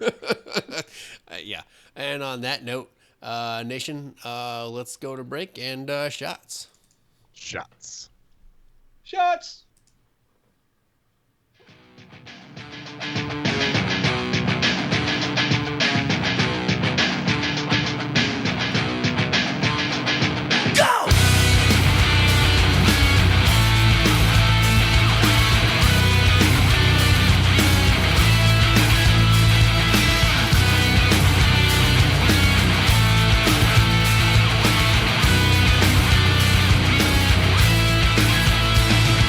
Color me what you will.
don't see nothing at all.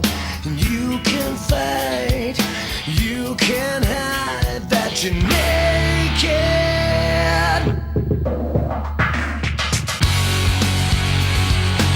If you bleed, you won't feel it, you won't see me at all. You can fight, you can hide that you're naked. If you bleed, you won't feel it, you won't see me at all. You can fight, you can hide that you're naked.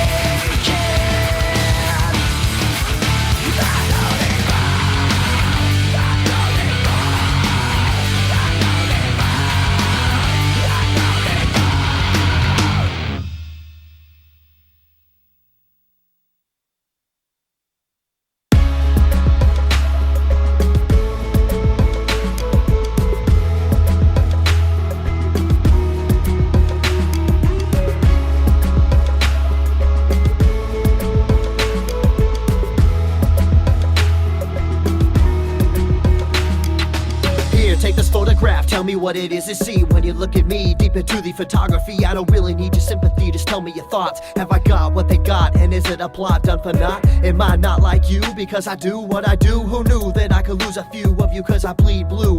But it's true, I know cause I see it every day as I work and I sleep the day away. Like you I have pain and like you I have fear. Can I pay all of the bills and still make it through the year? Will I make it home alive? Should I pray to the sky every day and every night? Will I hold you by my side? But in the public eye, I don't even have a heart. A robot of the system moving only when I'm told to start. Rip apart my art, I'm strong like a flower blooming. You got it all wrong, I know. Like you breathe, I breathe, and like you see, I see. And like you need, I need, and like you bleed, I bleed. Don't treat me like an object, I'm tested and proven. Mind, heart, and soul, I'll always be a human. Like you breathe, I breathe, and like you see, I see. And like you need, I need, and like you bleed, I bleed. Don't treat me like an object, I'm tested and proven. Mind, heart, and soul, I'll always be a human. Call me a vet like a soldier, Green Beret, 21 gun salute, don't wanna see today. In the constant war zone, in the home of the brave, where they hate the police until they saving the day. I got kids like you, a mortgage like you, so blue lives matter, and so does yours too. All this separation and divide, open your eyes. If you cut us all open, we the same inside. The only difference is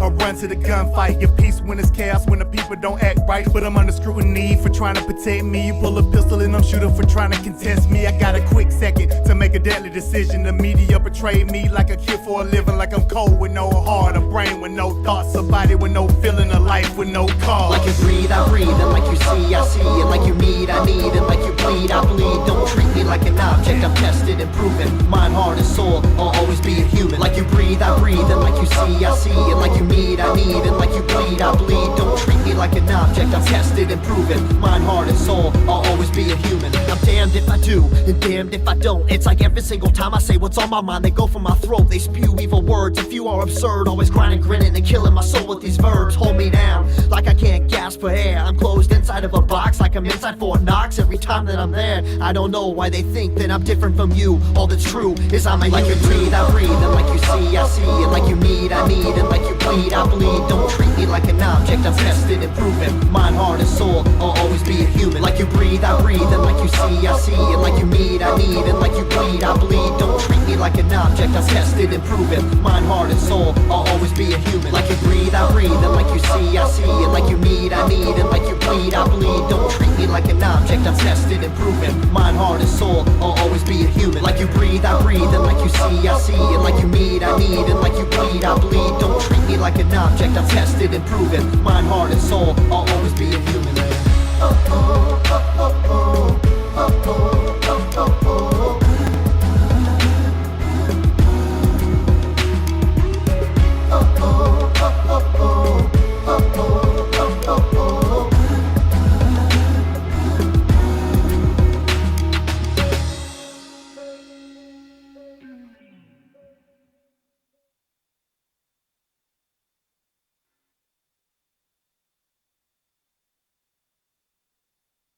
This is WTF Nation Radio.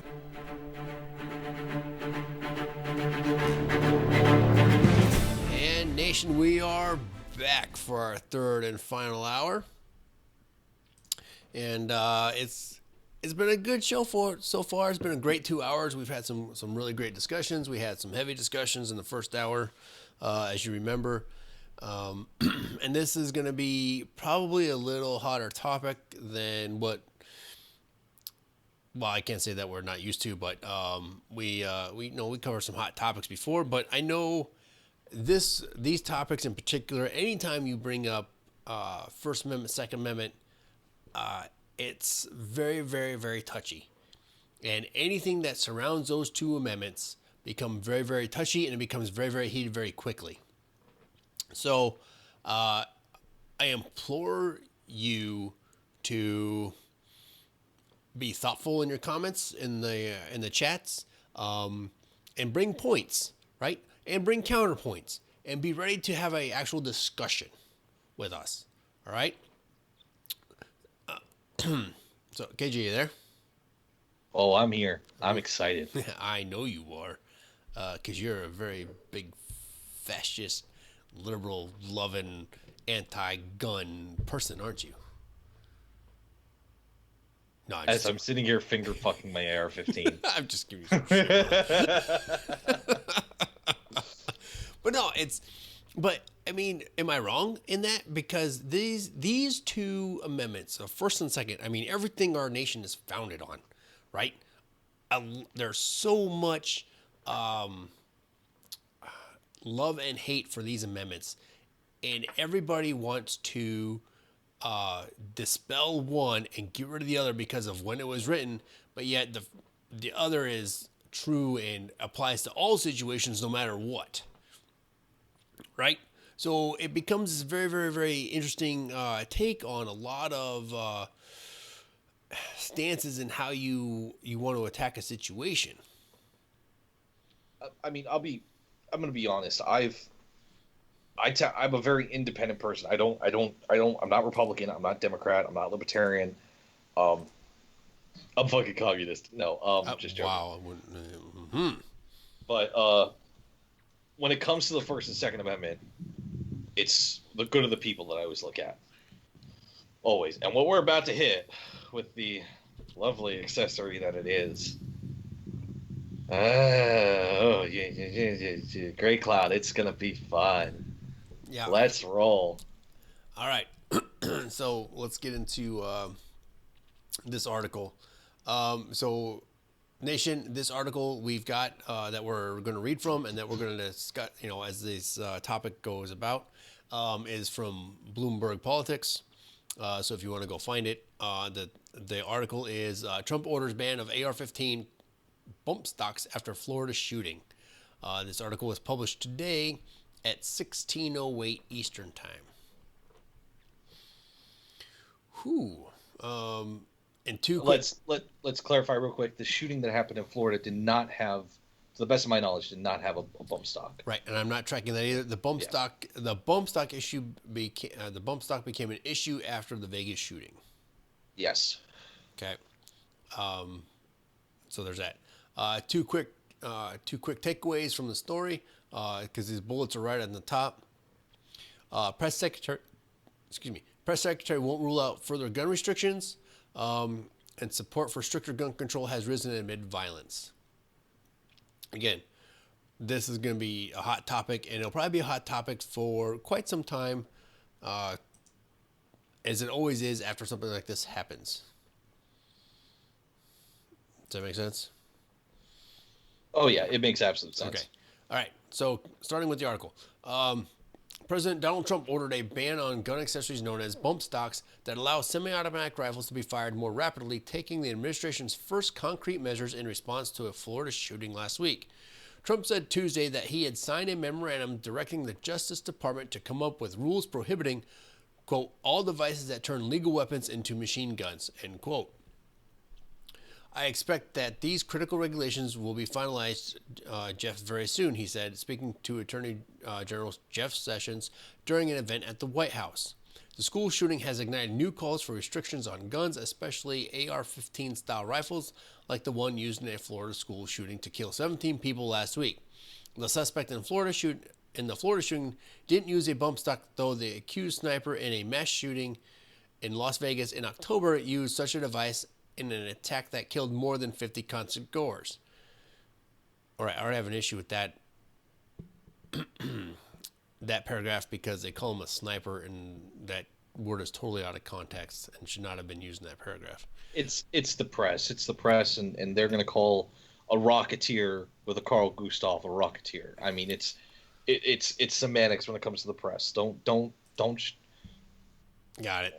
It's different between a regular and a soldier. You know why? Yeah. 66% of American voters back stricter gun laws, up 19 percentage points from December 2015, according to a Quinnipiac University national poll taken February 16th through 19th in the aftermath of the Florida school shooting. Even among firearm owners, 50% support tougher gun laws.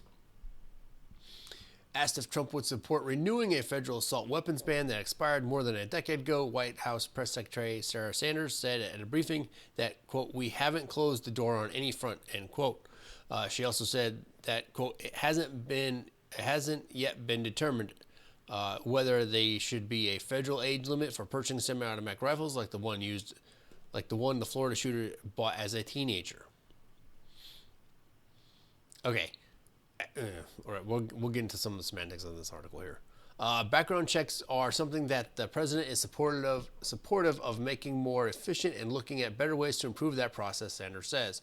A group of students from Marjory Stoneman Douglas High School in Parkland, Florida, where the attack occurred, traveled to the state capitol to call for a ban on AR-15 style rifles like that used in the attack. Students from the school are also planning a march on Washington on March 24th.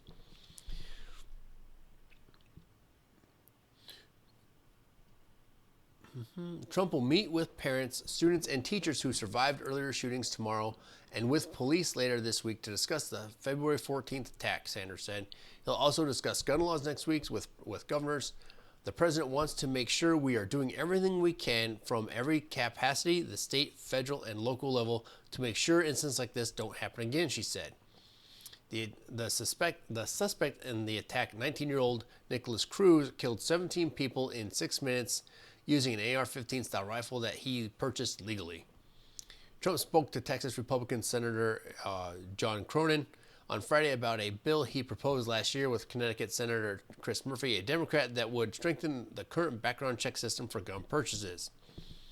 The legislation aims to put more pressure on federal agencies to report relevant information to the National Instant Criminal Background Check System, and also includes measures to reward states that comply with the system through federal grants. The National Rifle Association has expressed support for the legislation. Trump on Friday visited a hospital where many of the shooting victims were treated, as well as the headquarters of the Broward County Sheriff's Department. At the hospital, he spoke with a few of the victims and said it was very sad something like that could happen. He also praised emergency workers for rapidly responding to the attack.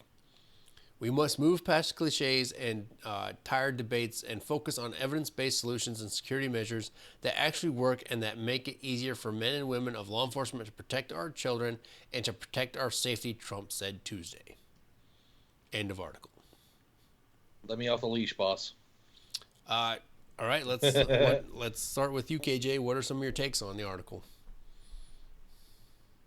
You hear the phrase "common sense gun control" frequently. Yes. And a lot of I've even said to myself, what is common sense?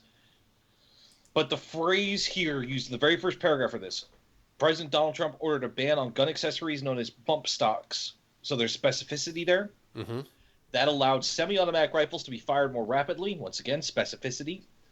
Taking the administration's first concrete measures in response to a Florida school shooting last week. That right there sums up the entire article beautifully. And that legislation that you talked about later, I looked at that in depth. It's fantastic. Bump stocks, I'm sorry. I apologize. But I went through a goddamn hell of a process to get a class 3. To get my level 3, to get my NFA 3, whatever the hell you want to call it. So that I could have fully automatic firearms. I paid for that stamp. I went through that process. I went through that background. I went through all of that. Bump stocks allow anyone to circumvent that. Now, I understand Second Amendment, the right to a well-armed well-armed and regulated militia shall not be infringed. And the rights of the people to defend themselves shall not be infringed. I love the shall not be infringed. However, a bump stock is an absolute abomination to every single gun owner that goes through the process legally, that goes through and gains that. That gains that ability to have that. I have fully automatic weapons. I love my fully automatic weapons. I go gaga at the range where I'm allowed to go cyclic. And it makes me the happiest motherfucker in all of Tennessee. Mm-hmm. I get to watch little fucking Joe Schmo 3 lanes down. This actually happened about 4 weeks ago. Joe Schmo about 3 lanes down with his bump stock. He got easiest fucking weapons jam in the world. He got a stovepipe. And the dude monumentally freaked out and did not know how to handle it.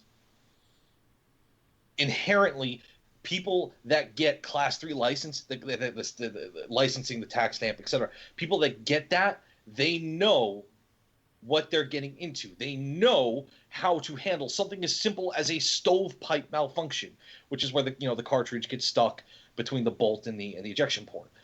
We know how to do it. We swipe it away, re-rack, and go. Easy peasy lemon squeezy. But a bump stock couldn't be regulated by the NFA or ATF. And it worked its way around, and it found that loophole and wheedled its way through and fucking circumvented all that hard work that every responsible gun owner that got their class 3, that got their level 3, that got their NFA 3, their tax stamp, their license, whatever the fuck you want to call it, wherever you are. Everyone said, fuck you. You could have spent $115, which is the American capitalistic way of, what we do. But at the same time, people got bump stocks and they didn't know how to use them. They didn't know how to handle them. They were shooting these goddamn figure 8s that were the size of a fucking barn. So let me ask you this. Bump stocks drive me nuts. Hold on. Let me ask you this, KJ. Does a bump stock make a semi-automatic weapon into an automatic weapon? What it does... Hold on. No, it doesn't. Answer my question.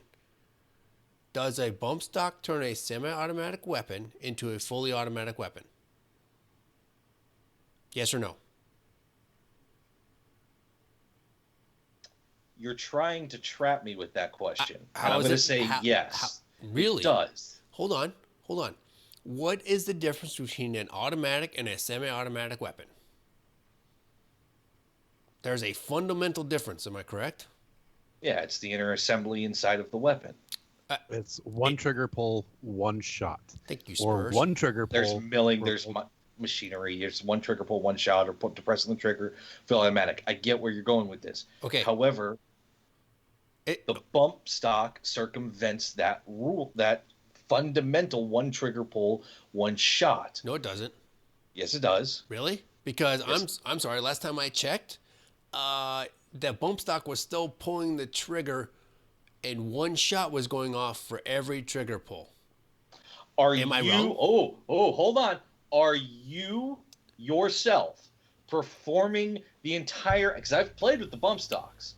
Are you yourself every time going through the motions with your trigger finger to pull that trigger? No.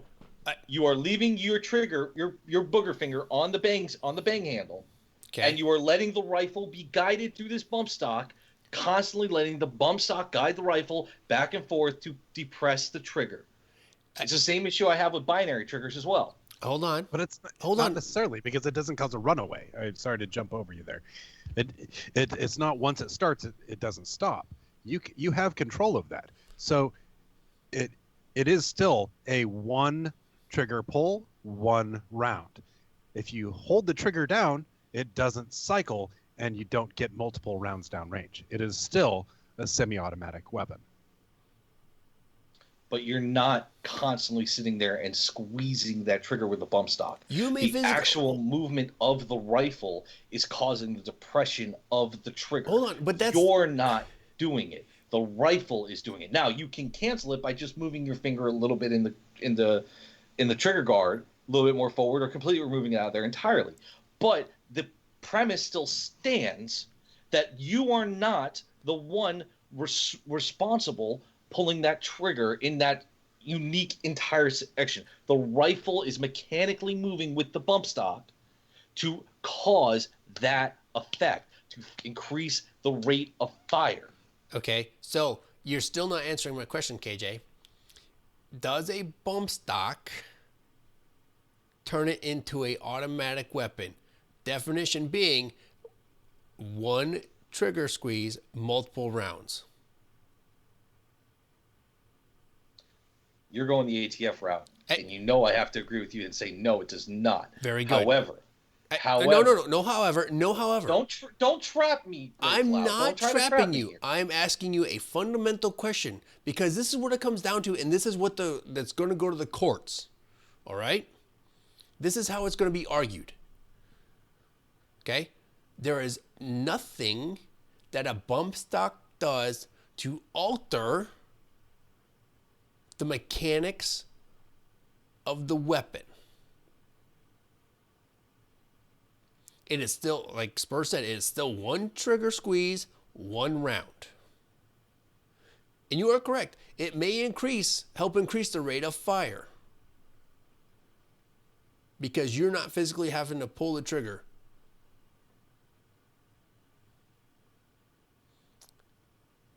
But it does not fundamentally change the way the weapon functions. Am I wrong? There is a time, and let me speak here. There is a time, like I firmly believe, the Constitution is a living document. It is not static. There are things that, if it was static, then we wouldn't have things like the 14th Amendment. Now, with that being said, this is an item that it comes out, and even though it does not, and I've admitted to it, technically by the definition that is proposed by the ATF and the loophole that it uses, it does not change the inner mechanisms of the weapon. It does change how the weapon acts. It does change significantly. The weapon becomes something that is capable of sustained automatic fire without taking the step or the milling or the machining of making the internals capable of firing it in automatic.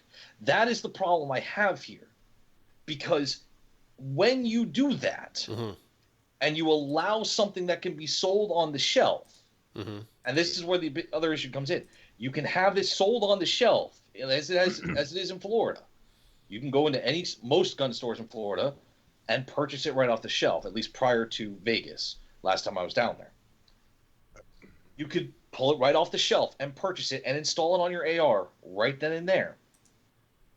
And lo and behold, you could walk out and you could start firing. And the thing here that needs to be pointed out, more importantly, is that with a semi-automatic weapon, Great Cloud, because we're all vets here, we've all fucking played with our M4s. We throw it on semi, we can fire it as fast as we physically could. We could pull that trigger as fast as we could. However, there is a limitation set on that semi-automatic fire. There is. We can't force it to cycle faster, correct? No. Well, depending on what, if you go to, 3 I'm talking just baseline. I'm talking just baseline. Yeah. And with that being said, look at how the bump stock works. The recoil of the rifle pulls it back. The bump stock allows it to propel forward, thus causing a timed, rhythmic, minimal human error. All you have to do is hold your finger there. Whereas with just shooting it semi-automatic, there is human error. We could pull it as fast as we could, but we can't make it cycle any faster. With a bump stock, you are firing every time that bolt cycles, almost within the exact timing of the cycle. That is my problem with the bump stock. Your ability to throw down lead is so much increased. Okay, so I'm going to ask you something. And there's no regulation on it. None. I'm going to ask you something, though. Because I'm gonna circle back here. And just a little bit ago, you said the Constitution is not static. It's fluid flowing document. Correct? Correct. Okay. So why, if the Constitution is a flowing document, would our economy and our innovation be required to be static? When we are always developing and in ingenuity, and we are a free market, and we have now made something that is able to perform to the level of what we want, and it's legal. We have a free democracy. It's a legal, by standard, one trigger pull, one shot. Why is that required to be static? Because as definition of semi-automatic, it is a weapon that is one trigger pull, one shot. Great Cloud and I went back and forth. However, with the addition of the bump stock, my issue here, I'm not saying outlaw it entirely. I'm not saying completely and totally abolish it, but treat it on the same level as what someone with a Class 3, Level 3, NFA 3, tax stamp, license, whatever you want to call it, treat on the same level as that, because that is effectively what it does. No, it doesn't. For God's sake, it's not like we're talking about a 1940s era Thompson here that's protected by the historical weapons. It's not like we're talking about a 1958 FAL or an AK-47, which are historical weapons. We're talking about an AR-15. We're talking about an AR-15 that's been in civilian use since fucking forever, since the 50s. And the AR-15 is one of the longest standing rifles in modern history. The AR-15 is modified as fuck. Well, I got a belt-fed one. It's an AR-15 lower with a belt-fed on top. I love it. It's my favorite gun. Granted, it's not fully automatic, but for fuck's sake, it's belt-fed. The AR-15 is customized on shit. But for my fully automatic AR, which is customized the fuck out, and it's SBR'd and all that fucking happy horse shit, I had to fucking go through all of the painstaking bullshit. If I threw a bump stock on there, I could have avoided it, but the bump stock does the same thing as making it fully automatic. No, it doesn't. With the ability to put down with the ability to put down rounds down range, yes, it does, because there is minimal human error in a bump stock. Weapons account for human error. Weapon manufacturers account for some human error. A bump stock makes it to where there is next to none. The cycling of the weapon in the bump stock allows you to fire every cycle. Almost flawlessly. So what you're saying That's is... what's bothersome. So what you're telling me is that by placing an external component on a semi-automatic rifle turns it into an automatic rifle.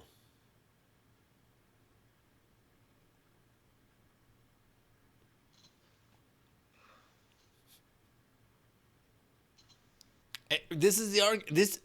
I bring this up, KJ. It's not just with ARs, by the way. AKs have it. I got There's it. several other platforms that have it. But this is the argument that's being had right now. Yeah.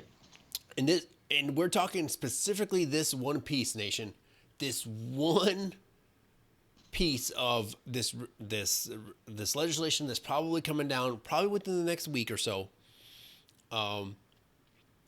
is this bump stock. It was a very, very big deal for the Vegas shooting, and it's. And I don't want to say this, but it's what I'm going to say. It's feel-good legislation. Okay. If you guys go back to Columbine in '99, the assault weapons ban. The assault weapons ban that Clinton signed. Okay, everybody felt good about it because it banned all these nasty, terrible weapons.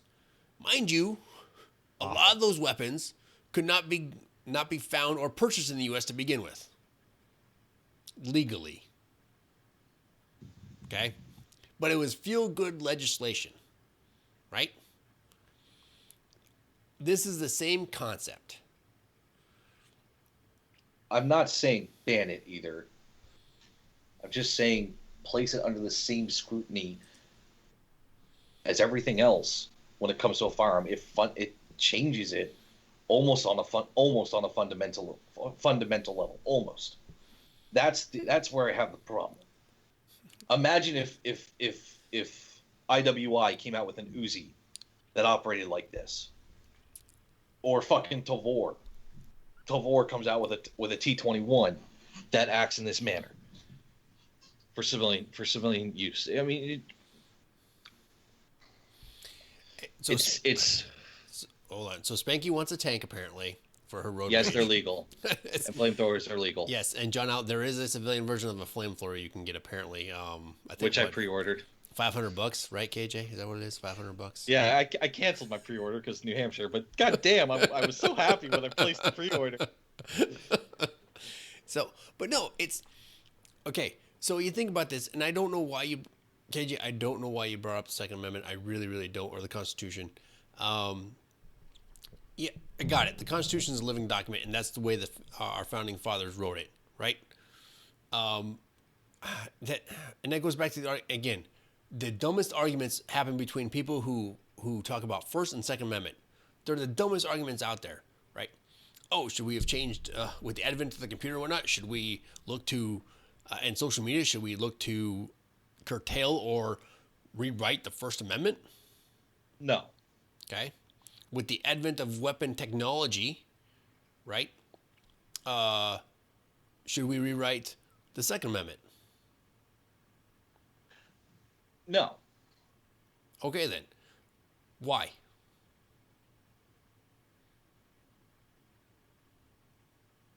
These are the questions that are being asked during this argument. These are the things that people want to know and get to the bottom of. Everyone always talked about gun control and the Second Amendment's outdated. It's not outdated.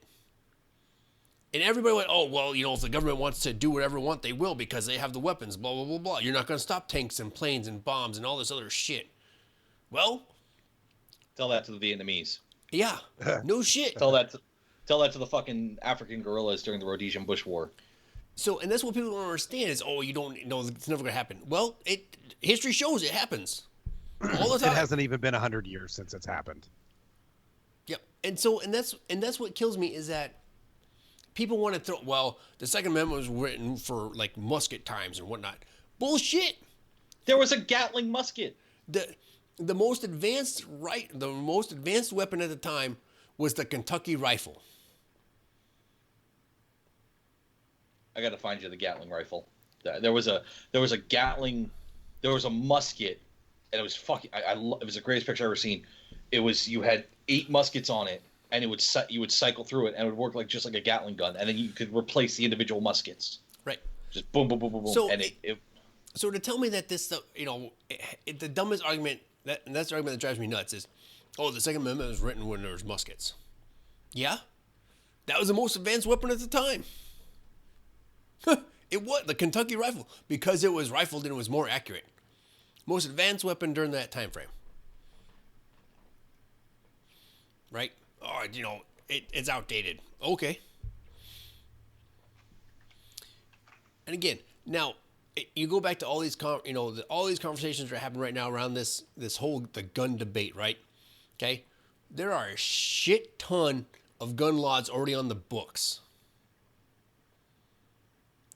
Please tell me what law that you would have enacted that would have prevented this tragedy.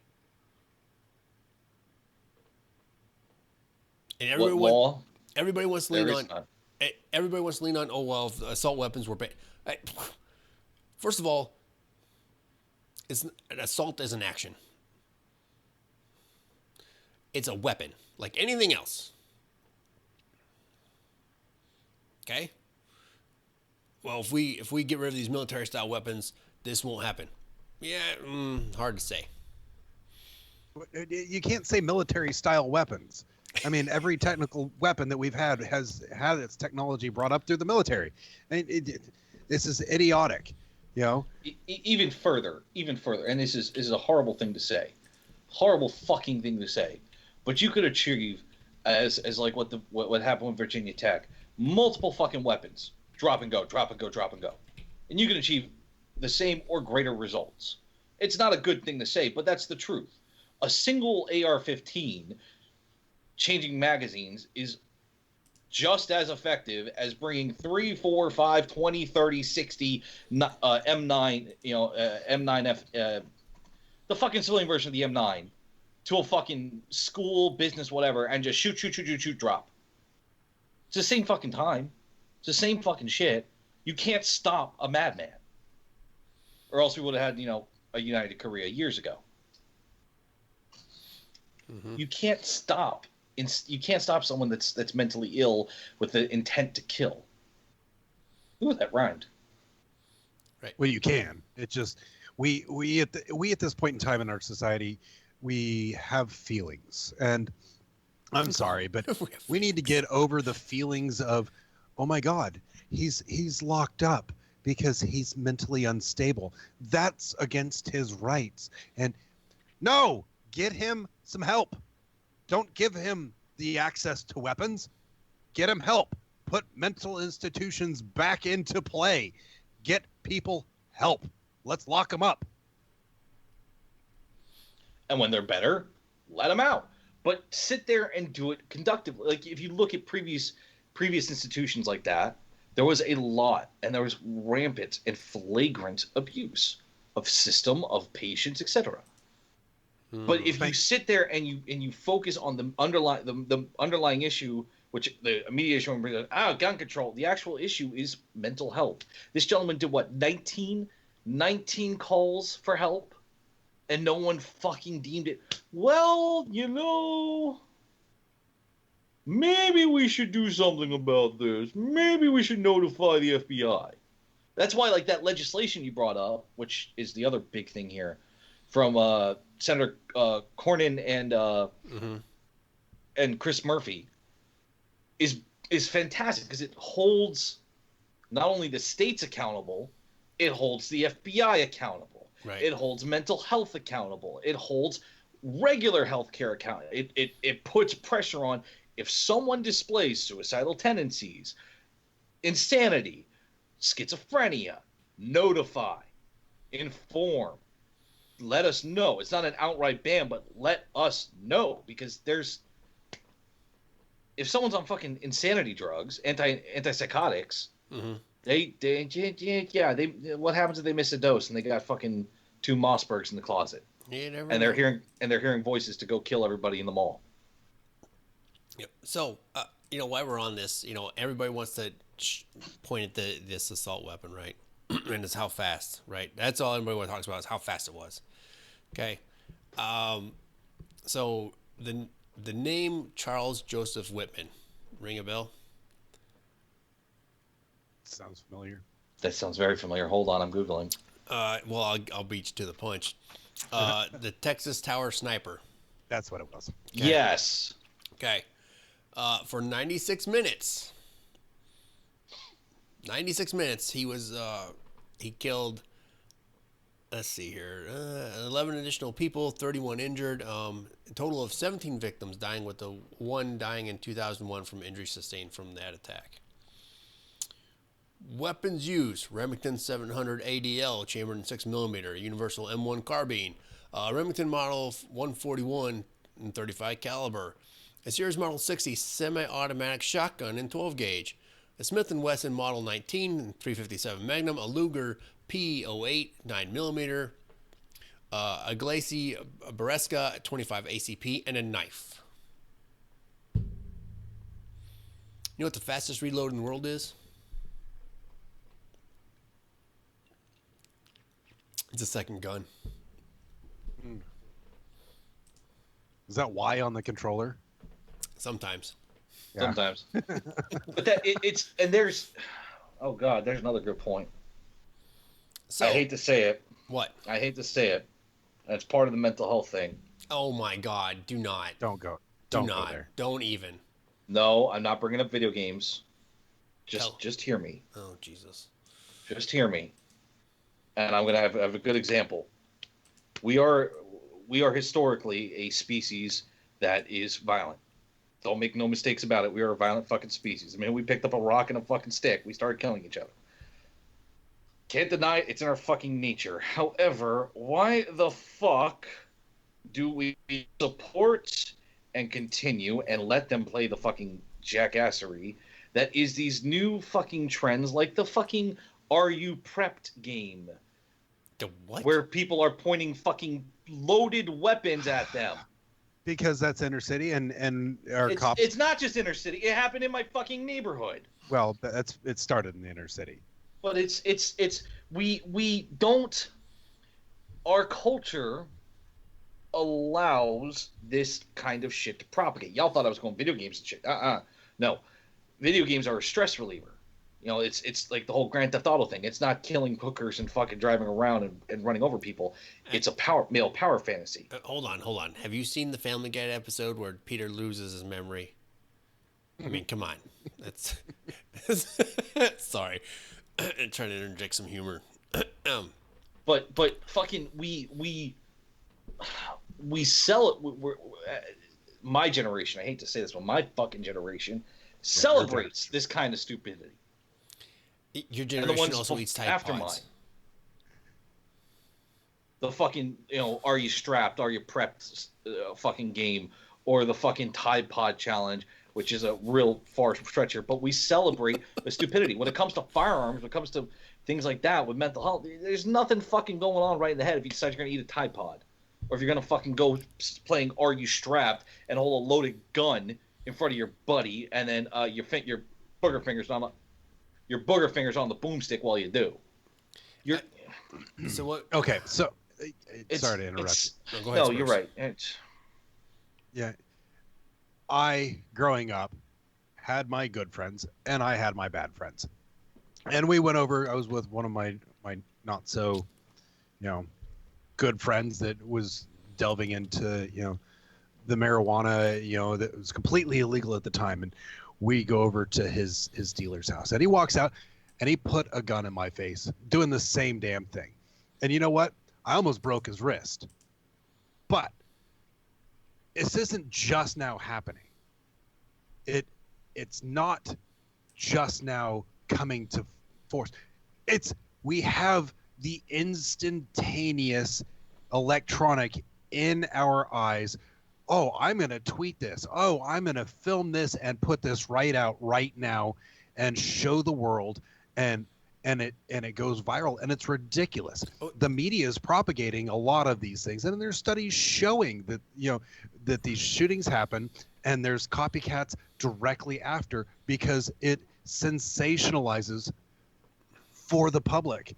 And we need to look at these things. Mental health, media, not an assault weapon, quote unquote, because it's not society. The weapon. It's not the weapon. Society is the problem. And John Owl states a good point. Teaching the parents to be parents and teaching respect. It's society and respect. We have no respect for each other. I know that's actually ironic because I just interrupted you. I'm so sorry, Spurs. I'm so sorry. Please forgive me. For what?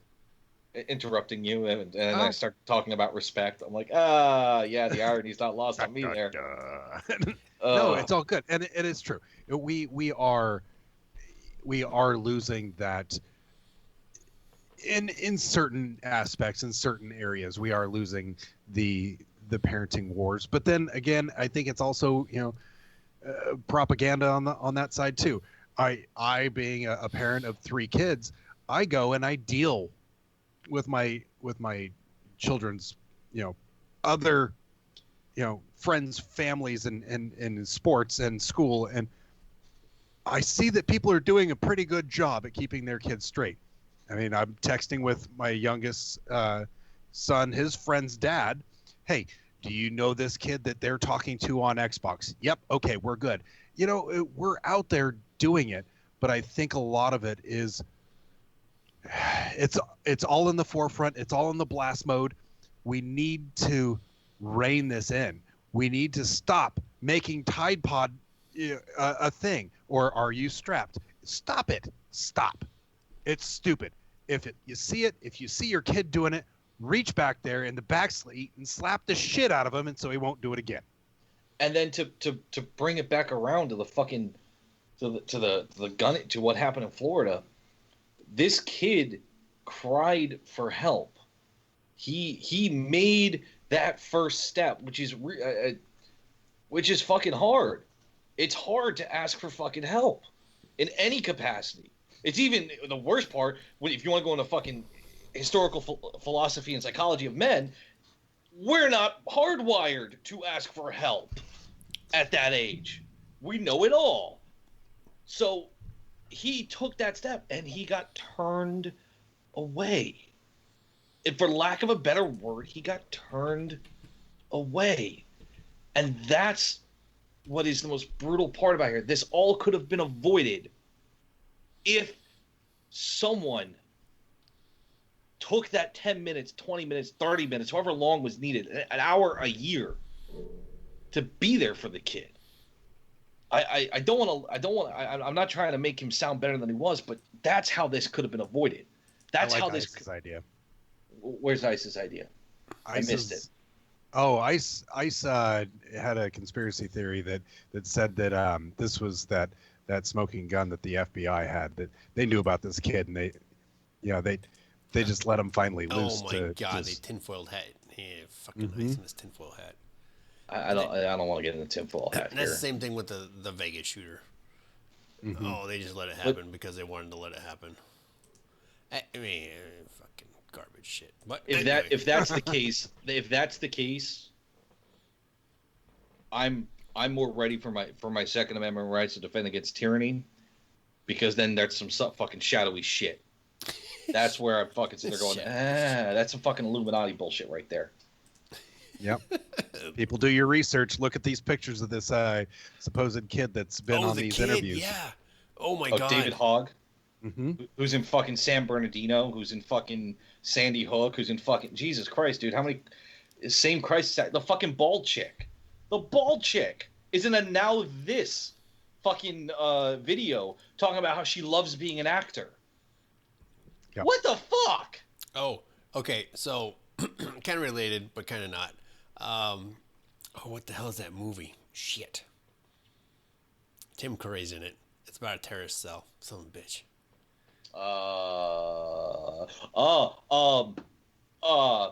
Fuck. I know what you're talking about. Yeah. Same concept. There you go. What the hell's that movie now? Son of a bitch. Somebody find that movie for me. Find the name of it. Googling Tim Curry terror cell. Yeah. Yeah, it's on the tip of my tongue. Son of a bitch.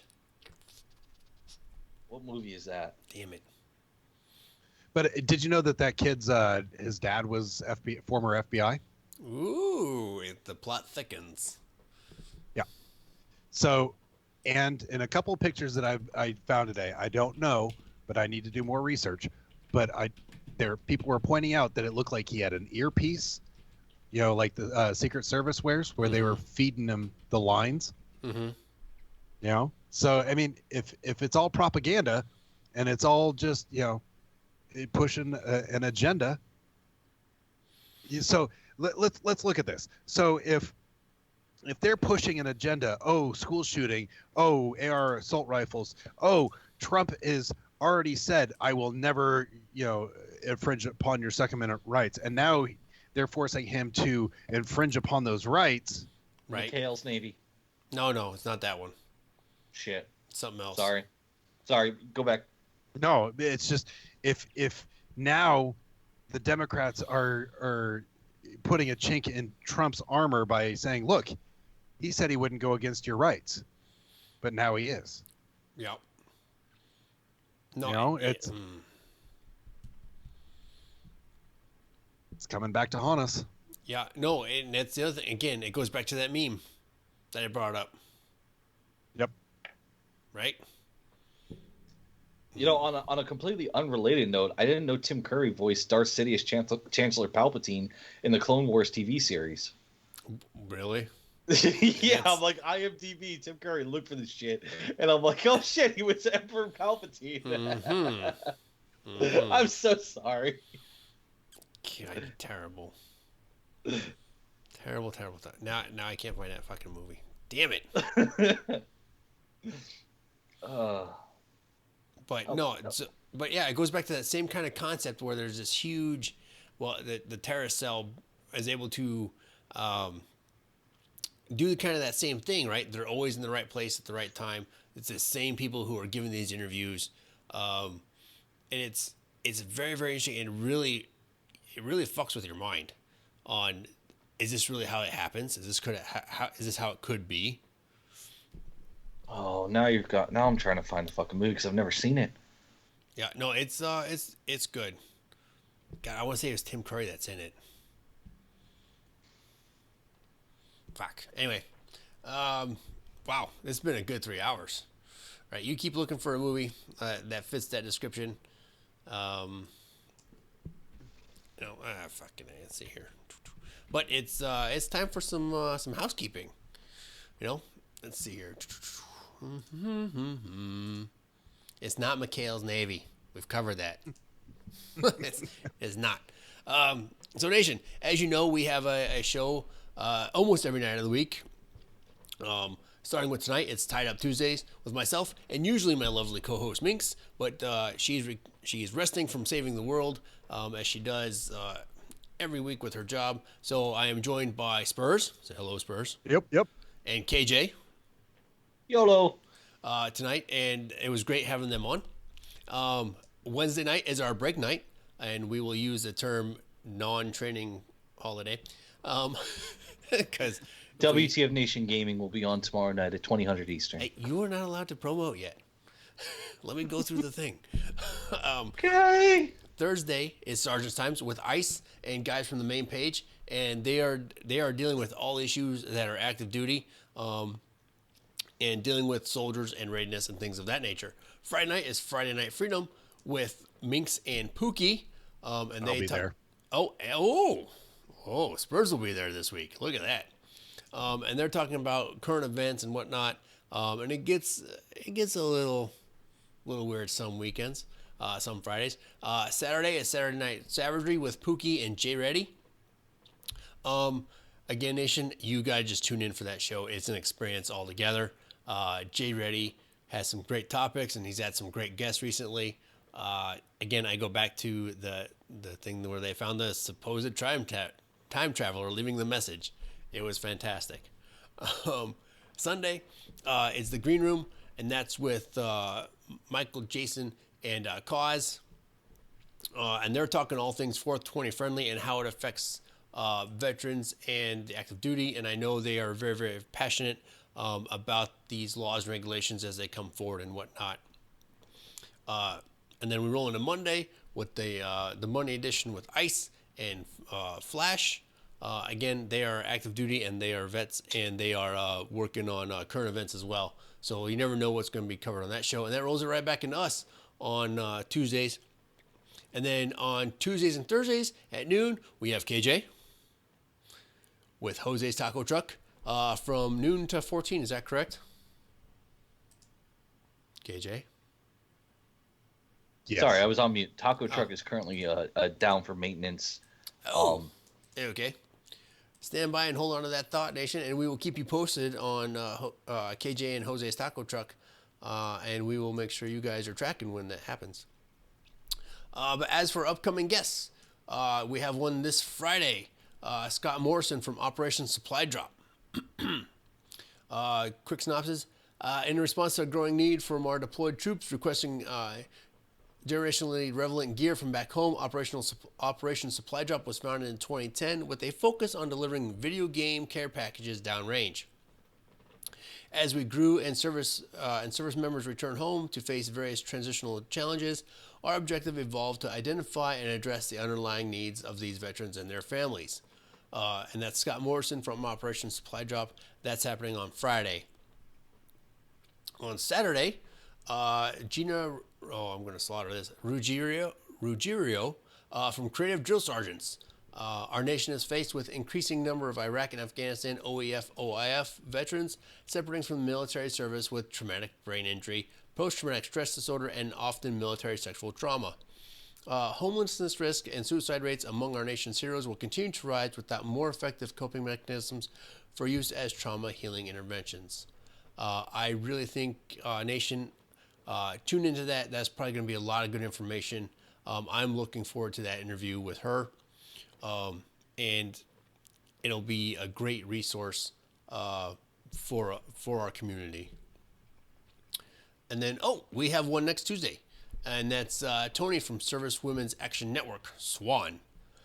Tony is the Director of Communications at SWAN, where she leads SWAN's public affairs efforts. Tony served in the U.S. Army from October 01 to September 08, working as a military journalist and public affairs NCO. So tune in for Tuesday. That'll be a great show as well. We love all our guests when they come on and support us.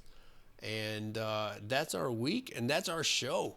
As we wrap up tonight, Spurs, you got any last comments or thoughts? No, I appreciate being here. It was a blast, and I'll be coming back next Tuesday as well. So looking forward to that. You think so? Probably. Okay. I'll wear my Broncos hat next weekend. Oh, I'm good with that then. It's fine. KJ? I got nothing. All right. Just trying to find this movie because he was Piccadilly Curious George. Yeah, I know, and I can't remember to. I want to say it was. So when I it's watched not Hunt for Red October? It is not Hunt for Red October. It is. I just went through his whole thing on It's not IMDb there? for y'all. Sorry. No, Yeah. that's a cartoon. And I can't remember. Now I gotta find it. Yeah, I can't remember any of the other actors in it, and that's what's driving me nuts. But I remember watching it, and it's very, very well done. But yeah, it's a Nation. If I remember it, we'll publish it on one of the pages so you guys can go see it. But that's our show tonight. We thank you for dropping by, and have a great week. Shots. Shots. Shots.